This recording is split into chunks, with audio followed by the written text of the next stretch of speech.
प्रणश्यते देवे गौरवाणी प्रचारिणे निर्विशेषशून्यवादी पश्चात्तदिशतारिणे पञ्चाकल्पतरुभ्यश्च कृपा सिन्धुभ्य एव च पतितानं पावनेभ्यो वैष्णवेभ्यो नमो नमः।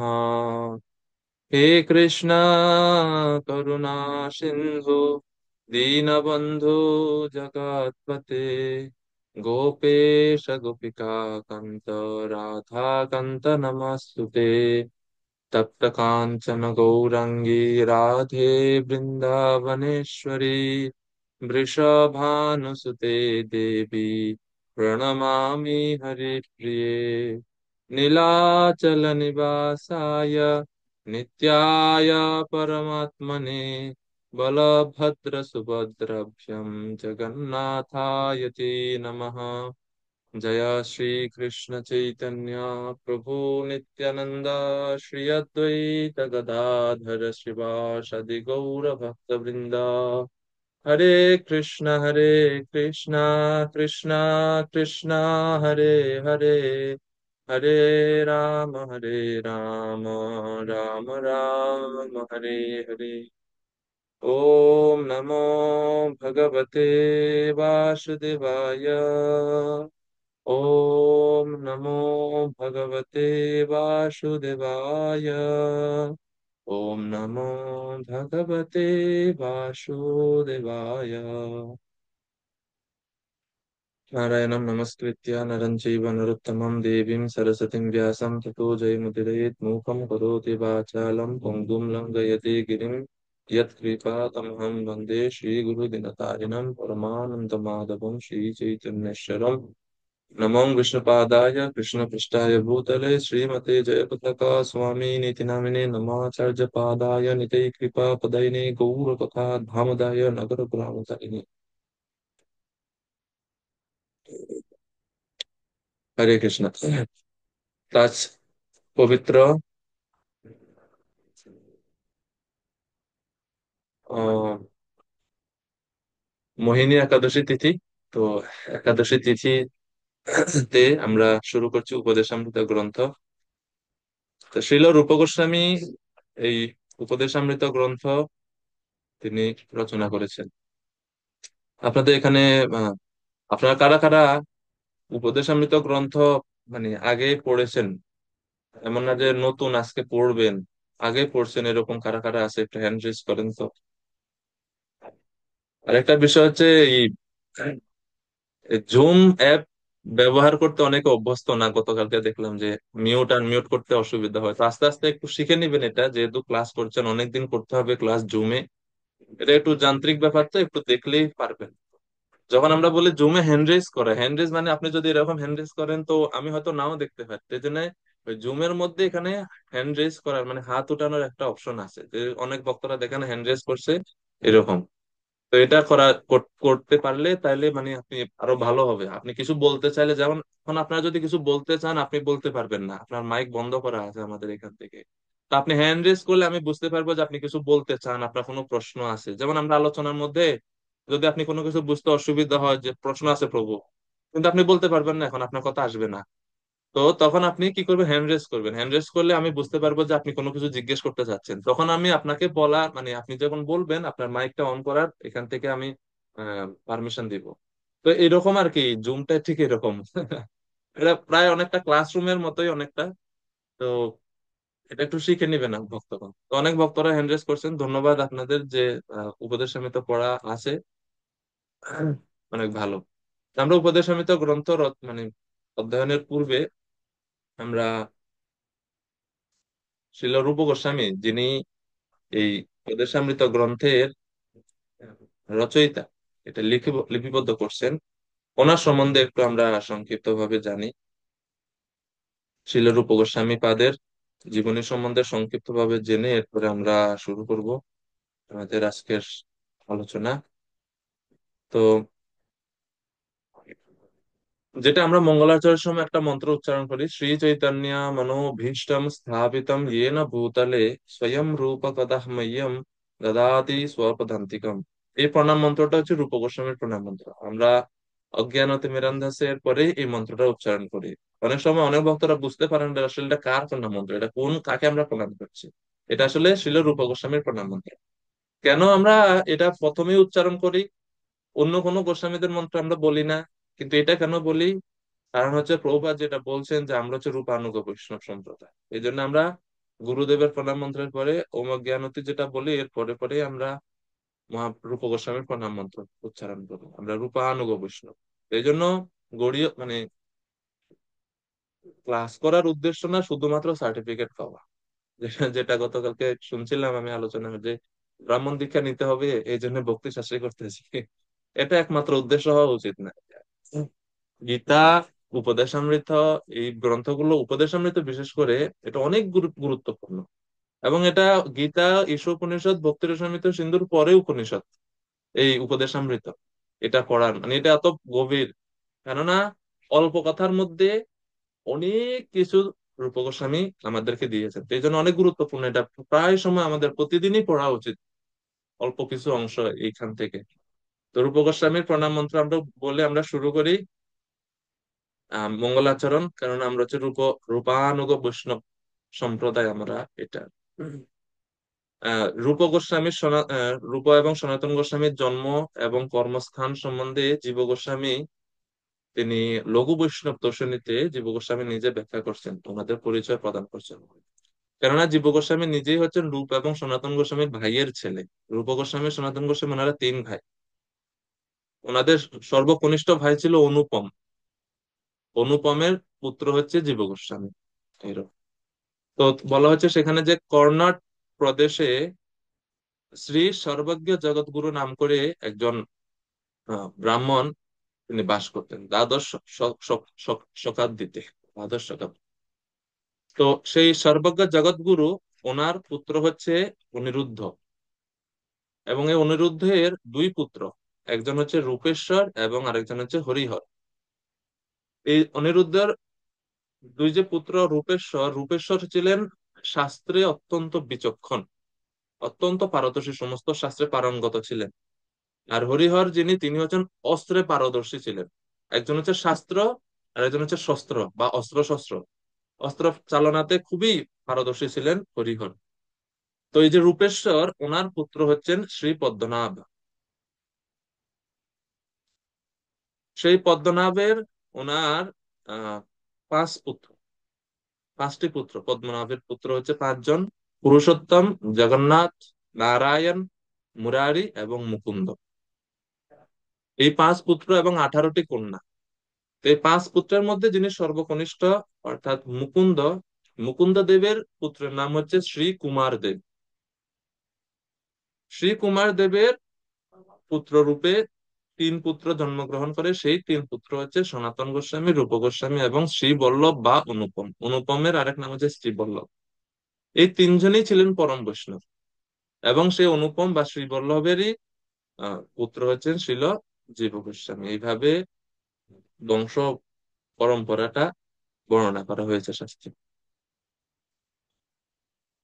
বৃন্দাবনে যে ষড় গোস্বামীদের অন্যতম এই 6জন ষড় গোস্বামী, বৃন্দাবনের এই 6জন গোস্বামী বৃন্দাবনকে পুনরুদ্ধার করছেন। চৈতন্য মহাপ্রভু এনাদেরকে দেশ দিয়েছিলেন বৃন্দাবন পুনরুদ্ধারের জন্য। তো পুরো কাহিনী জানেন আপনারা, চৈতন্য চরিতামৃত পড়লে যে কিভাবে রূপ গোস্বামী এবং সনাতন গোস্বামীর সাথে মহাপ্রভুর সাক্ষাৎ হয়। যখন মহাপ্রভু আহ, সন্ন্যাস আশ্রম গ্রহণ করে নীলাচলে বাস করছিলেন, সেখানে তারা রূপ গোস্বামী, সনাতন গোস্বামী রাজকার্য থেকে অবসর গ্রহণ করে ওনারা মহাপ্রভুর সাথে সাক্ষাৎ করতে যান। মহাপ্রভু তখন দুইজনকেই আহ, বৃন্দাবনে গমনের জন্য উপদেশ প্রদান করেন। দুইজনকেই মহাপ্রভু উপদেশ প্রদান করেছে, এটা মধ্যলীলায় আছে। রূপ শিক্ষা এবং সনাতন শিক্ষা নামে চৈতন্য চরিতামৃতে লিপিবদ্ধ আছে। বিস্তারিত ভাবে মহাপ্রভু শিক্ষাদান করে তাদেরকে বৃন্দাবনে প্রেরণ করেন। তো বিস্তারিত আমরা আর ওই দিকে না যাই। সেটা তো রূপ গোস্বামীর জীবনী গুরুত্বপূর্ণ কিছু দিন বা ডেট গুলো আমরা জানি। রূপ গোস্বামী 1411 শতাব্দে তিনি আবির্ভূত হন। এটা হচ্ছে সজ্জন তোষণী পত্রিকা অনুযায়ী, সজ্জন তোষণী পত্রিকাতে এরকম বর্ণনা আছে। এবং ওনার কুল কুলগুরু বা দীক্ষাগুরু ছিল বিদ্যা বাচস্পতি মহোদয়, যিনি হচ্ছেন নবদ্বীপের বিখ্যাত বাসুদেব সার্বভৌমের কনিষ্ঠ ভ্রাতা। তো ওনার কাছ থেকে তিনি দীক্ষা গ্রহণ করেছিলেন। মহাপ্রভুর সাথে রূপ গোস্বামীর প্রথম সাক্ষাৎ হয় 1436 শতাব্দে পৌষ মাসে, ইংরেজি হচ্ছে 1514 খ্রিস্টাব্দ, রামকেলিতে। তখন যখন প্রথম সাক্ষাৎ হয় মহাপ্রভুর সাথে রূপ গোস্বামীর, তখন ওনার বয়স ছিল মাত্র 25 বছর। প্রথম সাক্ষাৎ হয়, এই সাক্ষাতেই ওনাদের বৈরাগ্য চলে আসে মনের মধ্যে। এরপরে ধীরে ধীরে চেষ্টা করছেন কিভাবে রাজকার্য থেকে মুক্ত হয়ে মহাপ্রভুর এই আহ আন্দোলন, সংকীর্তন আন্দোলনে যুক্ত হবেন তারা। পরবর্তীতে মহাপ্রভুর সাথে প্রয়াগে রূপ গোস্বামীর সাক্ষাৎ হয়। প্রয়াগে তিনি শিক্ষা গ্রহণ করেন এবং বৃন্দাবনে উদ্দেশ্যে গমন করেন। সেটা হচ্ছে 1438 শতাব্দে, বা ইংরেজি হচ্ছে 1516 খ্রিস্টাব্দে। সেই সময় যখন রূপ গোস্বামী বৃন্দাবনে প্রবেশ করছেন, সেই সময় তার বয়স মাত্র 27 বছর বয়স। বৃন্দাবন থেকে তিনি আবার নীলাচলে যান মহাপ্রভুর সাথে সাক্ষাৎ করার জন্য 1439 শতাব্দে। এরপরে আহ রূপ গোস্বামীর কাছে ভগবানের বিগ্রহ প্রকাশিত হয়, গোবিন্দজি বিগ্রহ। গোবিন্দজি বিগ্রহ আহ, মাটির নিচে চাপা ছিল। তখন রূপ গোস্বামীর কাছে উনি স্বপ্ন আদেশ প্রাপ্ত হন। এটা হচ্ছে গোমাটিলা পাহাড়, সেই পাহাড়ের নিচে গোবিন্দজি বিগ্রহ, সেটা আবির্ভূত হওয়ার রূপ গোস্বামী সেখান থেকে প্রকাশ করেন এবং সেবা শুরু করেন বৃন্দাবনে। গোবিন্দজি বিগ্রহ সেটা হচ্ছে 1457 শতাব্দে, মাঘ মাসের শুক্ল পঞ্চমী তিথিতে। তারপরে তিনি আহ বিভিন্ন গ্রন্থ রচনা করেন শ্রীল রূপ গোস্বামী। তার রচিত অনেক গ্রন্থ রয়েছে। তার মধ্যে অন্যতম গ্রন্থ হচ্ছে আমাদের জন্য, যেটা আমরা এই ভক্তি শাস্ত্রীতে ওনার দুইটা গ্রন্থ পড়ানো হয়। চারটা বইয়ের মধ্যে দুইটাই রূপ গোস্বামীর লেখা। একটা হচ্ছে উপদেশামৃত। এই উপদেশামৃত তিনি 56 বছর বয়সে 1467 শতাব্দে রচনা করেন রূপ গোস্বামী। রূপ গোস্বামীর মোট জীবদ্দশা তিনি 75 বছরের মতো প্রায় এই জগতে তিনি অবস্থান করেছিলেন। এর মধ্যে 22 বছর হচ্ছে উনি গৃহে ছিলেন, রাজকার্য বিভিন্ন সম্পাদন করেন, আর বাদ বাকি সময় তিনি বৃন্দাবনে অবস্থান করেন। সনাতন গোস্বামী অপ্রকট যেদিন হন, তার ঠিক 27 দিন পরে রূপ গোস্বামীও তার দেহত্যাগ করেন 1486 শতাব্দী। এবং রাধা দামোদর মন্দিরে রূপ গোস্বামীর সমাধি এবং ভজন কুটির রয়েছে। আপনারা যদি যারা বৃন্দাবনে গেছেন, আপনারা অবশ্যই দেখেছেন, যেখানে প্রভুপাদ ওনার প্রভুপাদ ভাগবতম তাৎপর্য লেখা শুরু করেন, সে রাধা দামোদর মন্দিরে যেখানে প্রভুপাদ ছিলেন, সেইখানে ওই প্রভুপাদের রুম থেকে রূপ গোস্বামী ওনাদের সমাধি এবং ভজন কুটির দেখা যায়। তো প্রভুপাদ প্রতিদিন রাত্রে রূপ গোস্বামীর যে সমাধি, সেই সমাধি ঝাড়ু দিতেন। আর পাশ্চাত্য দেশে যাওয়ার আগে প্রভুপাদ রূপ গোস্বামীর কাছে প্রার্থনা করতেন, গোস্বামীদের কাছে প্রার্থনা করতেন যে আপনারা কৃপা করুন, শক্তি প্রদান করুন, আমি একা কিভাবে কি করব।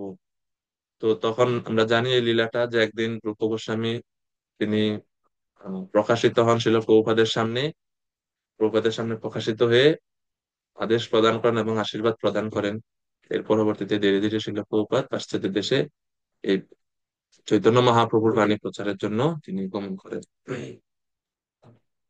তো এই হচ্ছে সংক্ষিপ্ত ভাবে আমরা রূপ গোস্বামীর সম্বন্ধে কতটুকু আহ আলোচনা করলাম। তো উপদেশামৃত গ্রন্থ আমরা এখন প্রবেশ করছি। মোট উপদেশামৃত গ্রন্থে শ্লোক কতটা আছে জানেন আপনারা? মোট মাত্র 11টি। খুবই ছোট একটা বই, পাতলা বই, কিন্তু এটার মধ্যে সব আছে।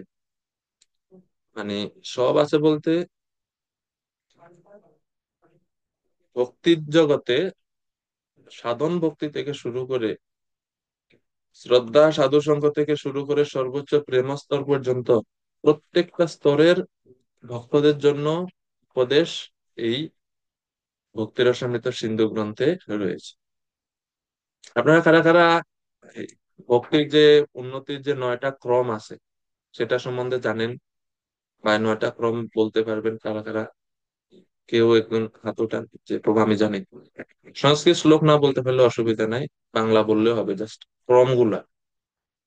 কেউ হ্যান্ড রেজ করেন যিনি বলতে আগ্রহী, হাত উঠান। হ্যাঁ, গিরিধারী কানাই প্রভু বলুন। ও হরে কৃষ্ণ, ধন্যবাদ প্রণাম। তো আপনি কি এটা বলছিলেন যে শ্রদ্ধা, সাধু সঙ্গ, ভজন ক্রিয়া, নিবৃত্তি, রুচি, আসক্তি, ভাব ও প্রেম, এটাকে বলার জন্য বলছিলেন নাকি? বলেই দিছেন। আচ্ছা, ঠিক আছে।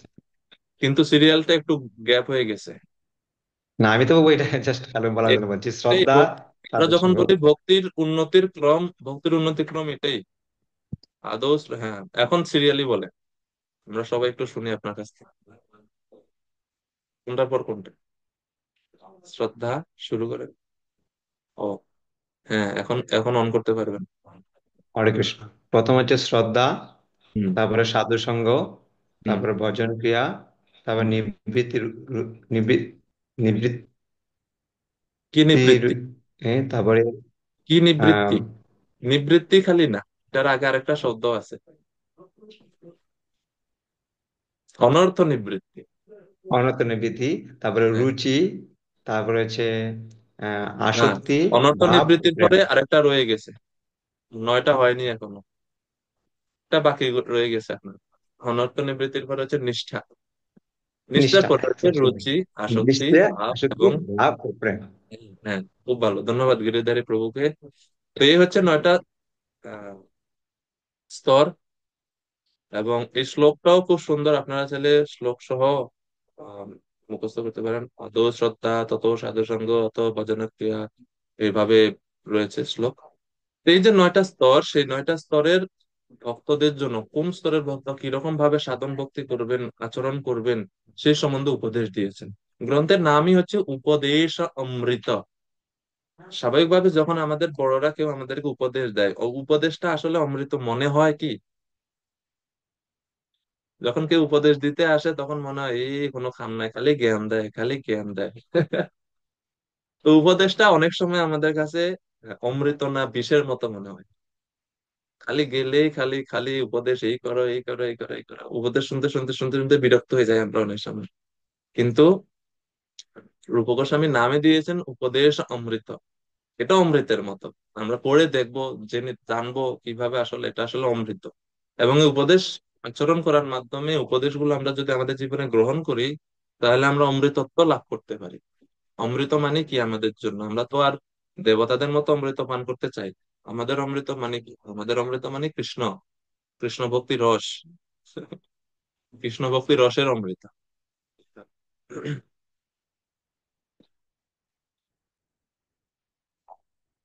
তো মোট 11টি শ্লোক আছে। এর মধ্যে 1 থেকে 7 নাম্বার শ্লোক, এটা হচ্ছে বৈদিক সাধন ভক্তির সম্বন্ধে আলোচনা করা হচ্ছে। 1 থেকে 7 নাম্বার শ্লোক পর্যন্ত। আমরা জানি যে ভক্তি, আহ সাধন ভক্তি 2 প্রকার, একটা হচ্ছে বৈদিক সাধন ভক্তি আর একটা হচ্ছে রাগানুগা সাধন ভক্তি। তো এই বৈদিক সাধন ভক্তি সম্বন্ধে কি কি আলোচনা, সেটা 1 থেকে 7 নাম্বার শ্লোকে তিনি বর্ণনা করছেন। আর ওই যে যেটা আমরা একটু আগে বললাম যে ভক্তির উন্নতির 9টা ক্রম, সেই 9টা ক্রম সম্বন্ধেও তিনি কিন্তু এই শ্লোক গুলাতে বলছে। সেই 9টা ক্রম কিভাবে, 1 থেকে 3 নাম্বার শ্লোকে হচ্ছে শ্রদ্ধা সম্বন্ধে আলোচনা করা হচ্ছে। রূপ গোস্বামী বলছেন শ্রদ্ধা, প্রথমেই তো শ্রদ্ধা, ভক্তি জীবনে প্রথমে আমরা যখন ভক্তি শুরু করি, ভক্তির শুরুটাই হয় শ্রদ্ধা থেকে। সেই শ্রদ্ধা সম্বন্ধে আলোচনা হচ্ছে 1 থেকে 3 নাম্বার শ্লোক। 4, 5, 6 এই তিনটে হচ্ছে সাধু সঙ্গ, অর্থাৎ সাধুদের সঙ্গে আমাদের কেমন আচরণ হওয়া উচিত, সেখানে বর্ণনা আসবে। দাদাতি প্রতিগৃহ্ণাতি কুহ্যম আখ্যাতি পৃচ্ছতি, তারপরে আহ কিভাবে ভক্তদেরকে আমরা দর্শন করব, সেই সম্বন্ধে আছে। দৃষ্টি স্বভাব জনিতেই বপুষশ্চ দোষই ইত্যাদি শ্লোকগুলো। তো 4 থেকে 6 নাম্বার শ্লোক হচ্ছে সাধু সঙ্গ বিষয় বিষয়ে আলোচনা। এরপরে 7 নাম্বার শ্লোকে ভজন ক্রিয়া, অনর্থ নিবৃত্তি, নিষ্ঠা, রুচি, এই চারটা স্তর এই 7 নম্বর শ্লোকে, একটাই শ্লোকে তিনি দিয়ে গেছেন রূপ গোস্বামী। তো এই গেল 1 থেকে 7 নম্বর শ্লোক। 1 থেকে 3 হচ্ছে শ্রদ্ধা, 4 থেকে 6 হচ্ছে সাধু সঙ্গ, 7 নম্বর শ্লোকে ভজন ক্রিয়া, অনর্থ নিবৃত্তি, নিষ্ঠা এবং রুচি। এরপরে 8 নম্বর শ্লোকে যখন বর্ণনা করছেন তিনি, সেটা হচ্ছে রাগানুগা সাধন ভক্তির কথা 8 নম্বর শ্লোকে বর্ণনা করছেন। তো শ্লোক নাম্বার 8 হচ্ছে রাগানুগা সাধন ভক্তি। এবং এই রাগানুগা সাধন ভক্তিতে তিনি ভক্তির উন্নতির উন্নয়ন, ভক্তির ক্রমোন্নতির যে আহ, পরবর্তী স্তর আছে আসক্তি, সে আসক্তির সম্বন্ধে এই 8 নম্বর শ্লোকে আলোচনা করা হচ্ছে। এখন প্রথমবার শুনে হয়তো আপনাদের কাছে মনে হতে স্যার ওকে শ্রদ্ধা কি, সাধু সঙ্গ, তারপরে ভজন ক্রিয়া কি, অনর্থ নিবৃত্তি কি, নিষ্ঠাই কি, রুচি কি, আমরা আলোচনা করলে ধীরে ধীরে বুঝবেন এটা। যদি ভক্তি রসামৃত সিন্ধু পড়া হয়ে থাকে, ওইখানে আপনারা এর বর্ণনা পাবেন খুব সুন্দরভাবে। ওটা হলে তাহলে বুঝতে একটু সুবিধা হতো। যেমন নিষ্ঠা কি, কোন স্তরকে নিষ্ঠা বলে, কোন স্তরকে রুচি বলে, কোন স্তরকে আসক্তি বলে, এটা না জানলে তো হুট করে এখানে এসে আসলে এটা অনেকের কাছে শব্দগুলো নতুনও হতে পারে। তো মানে চিন্তার কিছু নাই, আমরা ধীরে ধীরে পড়তে পড়তে বুঝবো। 8 নম্বর শ্লোকে বর্ণনা করছেন আসক্তি, এবং এটা হচ্ছে রাগানুগা সাধন ভক্তির কথা। এরপরে 9 থেকে 11 নম্বর শ্লোকে বর্ণনা হচ্ছে ভাব ও প্রেম ভক্তি সম্বন্ধে। আসক্তির পরে তো ভাব এবং প্রেম বাকি থাকবে। তো ভাব এবং প্রেম স্তরে ভক্তদের কি করণীয়, কি আচরণীয়, সেই সম্বন্ধে 9 থেকে 11 নম্বর শ্লোকে রূপ গোস্বামী আলোচনা করছেন। তো আমরা আজকে প্রথম শ্লোক, বৈদিক সাধন ভক্তির প্রথম যে আলোচনা, প্রথম শ্লোকের আমরা আজকে অধ্যয়ন করবো। 1 থেকে 3 হচ্ছে শ্রদ্ধা। প্রথম শ্লোকে উপদেশ সমিতিতে একটা কমন জিনিস আছে যে সবকিছু ছয় ছয়। একটা 1 2 3 4, এই 4টা শ্লোকের যে আলোচনা আছে সব ছয়। যেমন 6 বেগ, 6 ভক্তির উন্নতির 6টি গুণ, তারপরে 6টি পরিহার্য, 6টি দোষ, তারপরে 6টি আহ, সৎসঙ্গে থাকার 6টি বৈশিষ্ট্য, বা সাধুদের আমরা কি সাথে কিভাবে আচরণ করবো, সব ছয়। সেই জন্য মনে রাখতে একটু সুবিধা আমাদের এটা। তো শ্লোক নাম্বার 1 আমরা পড়বো।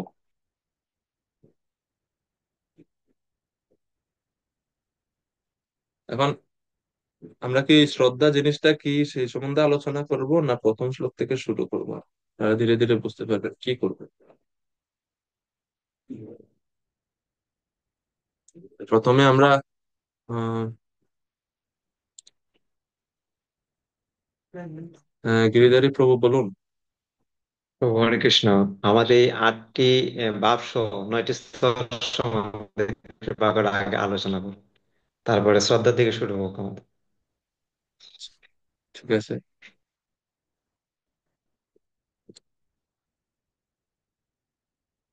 আমরা চেষ্টা করি সংক্ষেপে বলার জন্য। আমার মনে হয় এটা যখন আমরা শ্লোক গুলো পড়বো, তখন ওই শ্লোকের সাথে সাথে যখন আমরা আলোচনা করবো তখন মনে হয় ভালো হবে। যেমন আজকে আমরা 1 নম্বর শ্লোক পড়বো, তো আজকে আমরা শ্রদ্ধা সম্বন্ধে জানি, 1 2 3 গেল। 4 নম্বর শ্লোকে যখন আসবে সাধু সঙ্গ, সেই সম্বন্ধে আমরা আলোচনা করে এরপরে শ্লোকগুলো আলোচনা শুরু করবো, তাইলে মনে হয় আরো ভালো হবে। এভাবে করি আমরা। শ্লোক নাম্বার 1 আপনাদের সামনে, উপদের সামনে তো আছে সবার কাছে। আচ্ছা, তো যদি থাকে আপনারা কৃপাপূর্বক গ্রন্থ খুলেন, খুলে বের করেন উপদেশামৃত শ্লোক নাম্বার 1।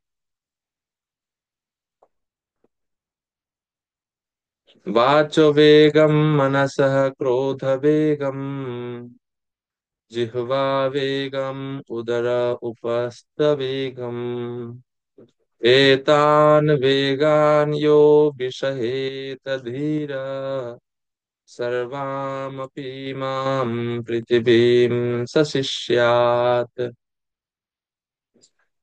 প্রথম শ্লোকে রূপ গোস্বামী বলছেন, এখন এই শ্লোক বলার আগে আরেকটা প্রশ্ন হতে পারে যে রূপ গোস্বামী এই গ্রন্থ লেখার জন্য অনুপ্রেরণা কিভাবে লাভ করেন?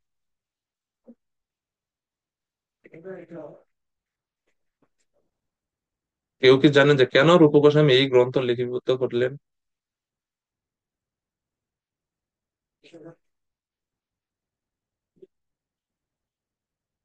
জানা আছে কারো?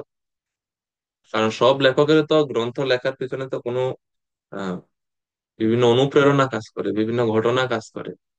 তো রূপ গোস্বামী এই গ্রন্থ লিপিবদ্ধ করার জন্য ওনার পিছনে এই গ্রন্থ লেখার পিছনে কি কারণ ছিল, কারো জানা আছে কি?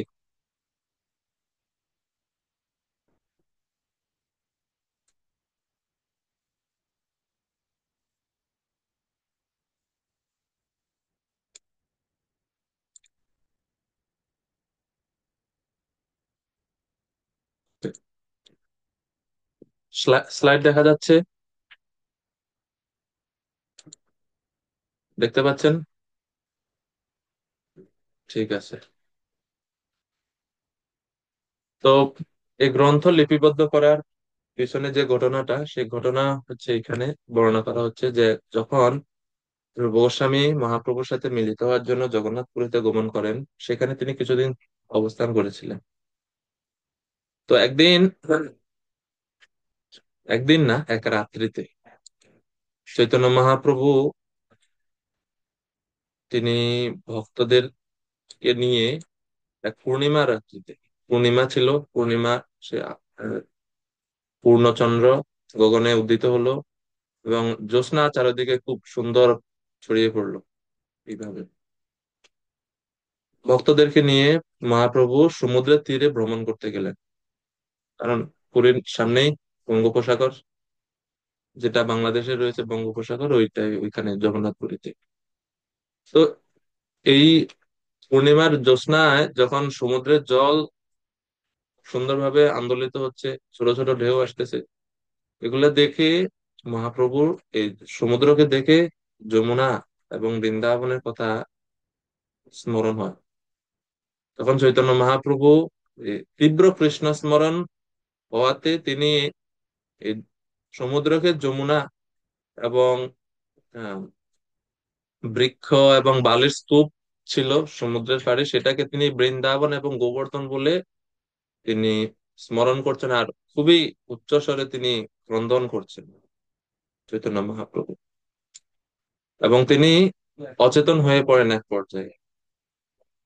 তখন সমবেত ভক্তরা যারা ছিলেন পার্ষদগণ, ওনারা সবাই উচ্চ স্বরে হরিধ্বনি করার মাত্র করে মহাপ্রভুকে বাহ্য দশায় ফিরিয়ে আনলেন। মহাপ্রভু বাহ্য চেতনায় ফিরে আসলেন। তখন চৈতন্য মহাপ্রভু যখন বাহ্য চেতনায় ফিরে আসলেন, তখন তিনি খুবই মৃদু স্বরে আস্তে আস্তে ভক্তরা কিভাবে এই প্রেম, কৃষ্ণ প্রেম উপলব্ধি করতে পারবে বা লাভ করতে পারবে, অনুভব করতে পারবে, সেই জন্য তিনি উপদেশ প্রদান করেন সমবেত ভক্তদের কাছে। সেখানে যারা উপস্থিত ছিলেন, স্বরূপ দামোদর গোস্বামী, সার্বভৌম ভট্টাচার্য এবং আরো সমস্ত পার্ষদগণ, ওইখানে রূপ গোস্বামী উপস্থিত ছিল। এবং যে উপদেশগুলো মহাপ্রভু মুখ থেকে বের হয়, সেগুলা রূপ গোস্বামী স্মরণ করে রাখছেন। আর পরবর্তীতে তিনি চিন্তা করলেন যে না, এই উপদেশগুলো লিপিবদ্ধ করা দরকার, না হলে এটা হারিয়ে যাবে। তখন চৈতন্য মহাপ্রভুর এই উপদেশ যেগুলো উনি দিয়েছেন, রূপ গোস্বামী পরবর্তীতে সেগুলো লিপিবদ্ধ করে রাখেন। আর যখন তিনি রূপ গোস্বামী নীলাচল থেকে, পুরী থেকে বৃন্দাবনে ফিরে আসেন, জীব গোস্বামী রূপ গোস্বামীর অধীনে থেকে বৃন্দাবনে বাস করছেন। আর রূপ গোস্বামীর শিষ্য, মানে রূপ গোস্বামীর অধীনে তিনি রূপ গোস্বামীর সেবা করতেন জীব গোস্বামী। তো একদিন এরকম এক ঘটনা হয়, পুরো কাহিনী না বলি, যে জীব গোস্বামী একজন ভক্তের সাথে তর্কে লিপ্ত হয়ে যায়। সেটা বিনা কারণে তর্ক না, বা কোনো জড়জাগতিক জিনিস নিয়ে তর্ক, যে এরকম না। মানে একজনের রূপ গোস্বামীর লেখাতে ভুল ধরছে, যেটা আসলে ভুল ছিল না, কিন্তু উনি ওনার পাণ্ডিত্য প্রকাশ করার জন্য এবং উনি রূপ গোস্বামীর লেখা পড়ে বুঝতে না পেরে ওইটাকে ভুল বলে বর্ণনা করছেন। রূপ গোস্বামী এটা স্বীকার করে নিয়েছেন যে হ্যাঁ ভুল হয়েছে, কিন্তু জীব গোস্বামীর কথা হচ্ছে যে না, এটা তো ভুল না। রূপ গোস্বামী নিজের বিনয় বশত এটা স্বীকার করছেন ভুল, কিন্তু আসলে এটা ভুল না। পরে উনি ওই ভক্তের সঙ্গে তর্ক করেন যে আপনি যেটা ভুল বলছেন আসলে এটা ভুল না, এবং জীব গোস্বামী ওই ভক্তের ওই ব্যক্তির কাছে, ওই তিনিও ভক্ত ছিলেন, আহ বল্লভ ভট্ট নাম করে, তো ওনারা খুব ঠিকভাবে বুঝিয়ে দিয়েছেন যে আসলে এই শ্লোকের অর্থ হচ্ছে এইটা, আপনি এটা না বুঝে আপনি অন্যটা বুঝেছেন, এই জন্য আপনি বলছেন যে রূপ গোস্বামীর লেখা ভুল, আসলে সেটা ভুল না। আর এটা পরবর্তীতে এই জীব গোস্বামী তখন বয়স খুবই কম ছিল, ছোট্ট ছিল, ছোট বয়সে ওই ভক্ত জীব গোস্বামীর এই অদ্ভুত এবং এত সুন্দর শাস্ত্রীয় ব্যাখ্যা শুনে অভিভূত হয়ে রূপ গোস্বামীকে পরে জানান যে আরে রূপ, এই বালকটা কে? তখন বলছে, রূপ গোস্বামী বলছেন যে সে হচ্ছে জীব, আমার ভ্রাতুষ্পুত্র। তো বলছে এ তো অনেক শাস্ত্রে অনেক পারদর্শী। বলছে কেন, কি হয়েছে? তখন বলছে এই যে আমি যে আসলে তোমার বইতে ভুল ধরলাম, আসলে এটা ভুল না, এটা ঠিকই ছিল, আমি বুঝতে পারিনি, এর কারণে আমি আমার ভুলটা বুঝতে পারছি। তখন রূপ গোস্বামী জানলেন যে জীব গোস্বামী ওনার সাথে তর্ক করছে। তখন জীব গোস্বামীকে রূপ গোস্বামী বৃন্দাবন থেকে বের করে দিয়েছেন যে যাও, তুমি বৃন্দাবনে থাকার যোগ্য না। বৃন্দাবন কৃষ্ণ স্মরণ এবং কৃষ্ণ সেবার স্থান, এখানে কারোর দোষ দর্শন এবং কারোর সাথে তর্ক করে নিজের পাণ্ডিত্য জাহির করার স্থান না বৃন্দাবন। পরে অনেকদিন জীব গোস্বামী বৃন্দাবনের বাইরে ছিলেন, তপস্যা করতে, যে আমি ভুল করছি, গুরুদেব আমার প্রতি অসন্তুষ্ট হয়েছেন, তিনি তীব্র কঠোর তপস্যা লিপ্ত হলেন বৃন্দাবনের বাইরে। তখন সনাতন গোস্বামী মধ্যস্থতা করেন। সনাতন গোস্বামী তখন রূপ গোস্বামীকে বলেন, যারে তুমি সমগ্র জগৎবাসী সমস্ত জীবদেরকে উদ্ধার করার জন্য এত কষ্ট করছো, ভক্তি শাস্ত্র প্রণয়ন করছো, আর যার নামই জীব, তাকে তুমি বৃন্দাবন থেকে বের করে দিছো, তাকে নিয়ে আসো। ছোট মানুষ ভুল করছে, তাকে ফিরিয়ে আনো তুমি। তাকে না ডাকলে সে আসবে না, এবং সে কিন্তু কঠোর তপস্যা করছে, না খেয়ে তপস্যা করছে। ও যে কোনো সময় দেহ ত্যাগ করে ফেলতে পারে, অনেকদিন ধরে না খেয়ে আছে, যাও তাকে নিয়ে আসো। তখন সনাতন গোস্বামী অনুরোধে রূপ গোস্বামী, যেহেতু সনাতন গোস্বামী বড় রূপ গোস্বামীর থেকে, তো সিনিয়র বৈষ্ণব বলছেন, তো তখন তিনি জীব গোস্বামীকে আবার নিয়ে আসেন।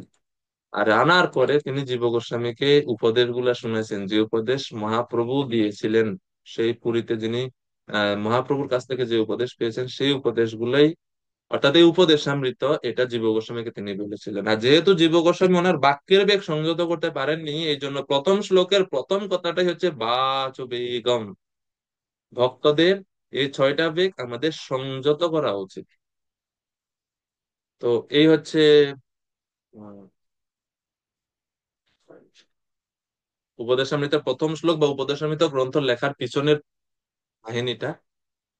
তো প্রথম শ্লোক আমরা পড়লাম, বাচ বেগম মনসঃ ক্রোধ বেগম জিহ্বা বেগম উদর উপস্থ বেগম এতান বেগান ইয়ো বিষহেত ধীরঃ সর্বামপি মাম পৃথিবীম সশিষ্যাৎ।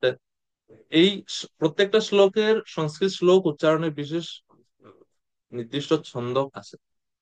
ছন্দ মানে ছন্দ, এটা আহ বেদাঙ্গের একটা শিক্ষা, কিভাবে শ্লোক উচ্চারণ করতে হবে, কোন সুরে, কোন মিটারে, ইংরেজিতে মিটার বলে, কিভাবে আমরা সুরগুলো উচ্চারণ করব, তার সঠিক বিজ্ঞান যেখানে বর্ণনা করা হচ্ছে, ওটা হচ্ছে ছন্দ শাস্ত্র বলা হয় সংস্কৃতে। তো শ্লোকে প্রত্যেক লাইনে কয়টি করে অক্ষর আছে, তার উপর ভিত্তি করে নির্ধারণ করা হয় এই শ্লোকের ছন্দ কি হবে। তো এই যে শ্লোক এখন আমরা এখানে পড়ছি, যেমন আমরা অনুষ্ঠুপ ছন্দ জানি, প্রত্যেক লাইনে একটা করে অক্ষর থাকবে, 16 করে, 16 × 32, 32টা করে থাকবে। তো সেটা হচ্ছে অনুষ্ঠুপ। যেমন আমরা বলি না, হরে কৃষ্ণ মহামন্ত্র অনুষ্ঠুপ ছন্দে, তারপরে গীতার প্রথম শ্লোক, গীতার 2 লাইনে সবগুলা, প্রায় সবগুলো শ্লোকই হচ্ছে অনুষ্ঠুপ ছন্দে। ধর্ম ধর্ম ক্ষেত্রে কুরুক্ষেত্রে সমবেতায়ুৎসব, কত হইলো? 8, 8 × 2 = 16। তো প্রথম লাইনে 16, দ্বিতীয় লাইনেও সেম 16টা। ষোলো, ষোলো মাত্রা, ষোলো মাত্রা, 32 মাত্রা অনুষ্ঠুপ ছন্দ। তো এইভাবে অক্ষরের উপর ভিত্তি করে, মাত্রার উপর ভিত্তি করে ছন্দ নির্ধারণ করা হয় শ্লোকে।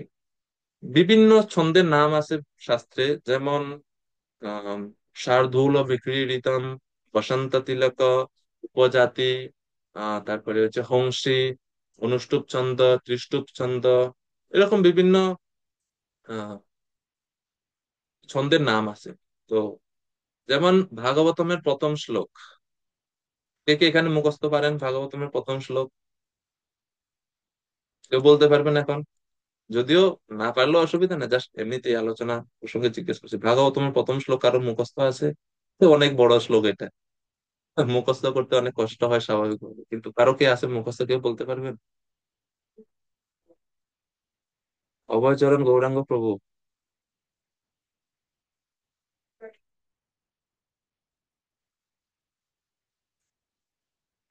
অসুবিধা নেই। তো ভাগবতমের প্রথম শ্লোক হচ্ছে ওম নমো ভগবতে বাসুদেবায়। তারপরে শ্লোক শুরু হয়, জন্মাদ্যস্য ত্বন্নয়াদিতরতশ্চার্থেষু বিঘ্নেশ্বরাৎ, तेने ब्रह्म हृदय आदि कवये मुह्यन्ति यत् सूरया, तेजो वारिमृदं यथा विनिमयो यत्र त्रिसर्गं मृषा, धाम्ना स्वेन सदा निरस्तकुहकं সত্যম পরম ধীমহি। এটা প্রথম শ্লোক। এখন এই যে এত বড় শ্লোক আমরা যে সুর উচ্চারণ করলাম, সুর তো বলে ফেললাম, আপনারাও শুনছেন, কিন্তু এটা নাম কি? এই শ্লোক, এই সুর, এটা এই যে যে ছন্দে আমরা এটা পড়লাম, এটা এই ছন্দের নাম হচ্ছে শার্দূল বিক্রীড়িতম। শার্দূল মানে হচ্ছে বাঘ। তো বাঘ যে ছন্দে খেলাত করে, সেই রকম ছন্দ এই শ্লোকে, এই জন্য এটাকে বলা হচ্ছে শার্দূল বিক্রীড়িতম ছন্দ। তা আমরা যাই হোক, আর ওইদিকে না, যে এটা অনেক বিশাল ব্যাপার। আমরা যে শ্লোক, প্রথম শ্লোক উপদেশ সমৃদ্ধের, এটা হচ্ছে এর প্রত্যেকটা লাইনে 11টা করে অক্ষর রয়েছে। এজন্য এই যে ছন্দে আমরা এটা উচ্চারণ করি, এটা হচ্ছে উপজাতি ছন্দ। এখন 11টা অক্ষর কিভাবে বুঝবেন আপনারা?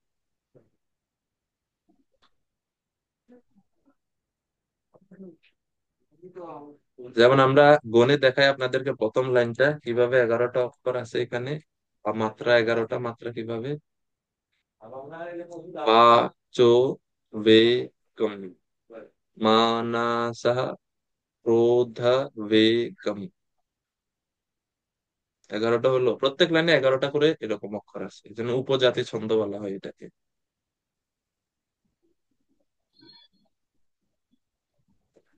এবং এই একই রকম অর্থযুক্ত শ্লোক মহাভারতেও কিন্তু পাওয়া যায়। আপনারা জেনে অবাক হবেন যে আহ, এই উপদেশামৃতের প্রথম শ্লোক, দ্বিতীয় শ্লোক, এগুলো উপদেশামৃত ছাড়াও অন্য শাস্ত্র সময়ও আছে। যেমন এই এটা হচ্ছে মহাভারতের শ্লোক, দেখুন রেফারেন্স সহ আছে, মহাভারত শান্তি পর্ব মুখ্য ধর্মে 219 অধ্যায়ে 14 নম্বর শ্লোক। একটু পার্থক্য আছে, সব একই, মানে হুবহু এক না, কিন্তু প্রায় সিমিলার শ্লোক আছে মহাভারতে। বাচ বেগম মনসঃ ক্রোধ বেগম विदित्सा वेगम उदर उपस्थ वेगम एतान वेगान यो विषहेद उदीर्णस तम मन्येऽहं ब्रह्मणं वै मुनिम च। অর্থাৎ আমি সেই ব্যক্তিকে ব্রাহ্মণ ও ঋষি মনে করি, যে নিজের বাক্য, মন ও ক্রোধের বেগ এবং তৃষ্ণা, উদর এবং উপস্থের বেগকে নিয়ন্ত্রণ করতে সক্ষম, তাকে আমি ব্রাহ্মণ বা ঋষি বলে মনে করি। আর রূপ গোস্বামী সেটা এই শ্লোকই তিনি আমাদের কাছে দিচ্ছেন এবং বলছেন সর্বামপিমাম পৃথিবীম শিষ্যা, যে ব্যক্তি, যে ভক্ত এই 6টি বেগ সংযত করতে সক্ষম, তিনি সমস্ত পৃথিবীকে শাসন করতে পারেন, সমস্ত পৃথিবীকে তিনি শিষ্যত্বে বরণ করতে পারেন। ওকে। তো এই হচ্ছে শ্লোকের সাধারণ ভাবে এটা হচ্ছে অর্থ প্রথম শ্লোকের। তো কেউ একজন এই শ্লোকের অনুবাদ করতে পারেন প্রভুপাদ যেভাবে বলছেন? গিরিধারী কানাই প্রভু যেহেতু আছেন সামনে, প্রভুকে আমি বলি, প্রভু কৃপা করে অনুবাদটা একটু পড়ুন শ্লোকের। হরে কৃষ্ণ। যে সংযমী ব্যক্তি বাক্যের বেগ, ক্রোধের বেগ, জিহ্বার বেগ, মনের বেগ, উদর এবং উপস্থের বেগ, এই ষড়বেগ দমন করতে সমর্থ, তিনি সমগ্র পৃথিবী শাসন করতে পারেন। হরে কৃষ্ণ। যিনি এই বেগ সংযম করতে সমর্থ, তিনি সমগ্র পৃথিবী শাসন করতে পারেন। খুবই গুরুত্বপূর্ণ।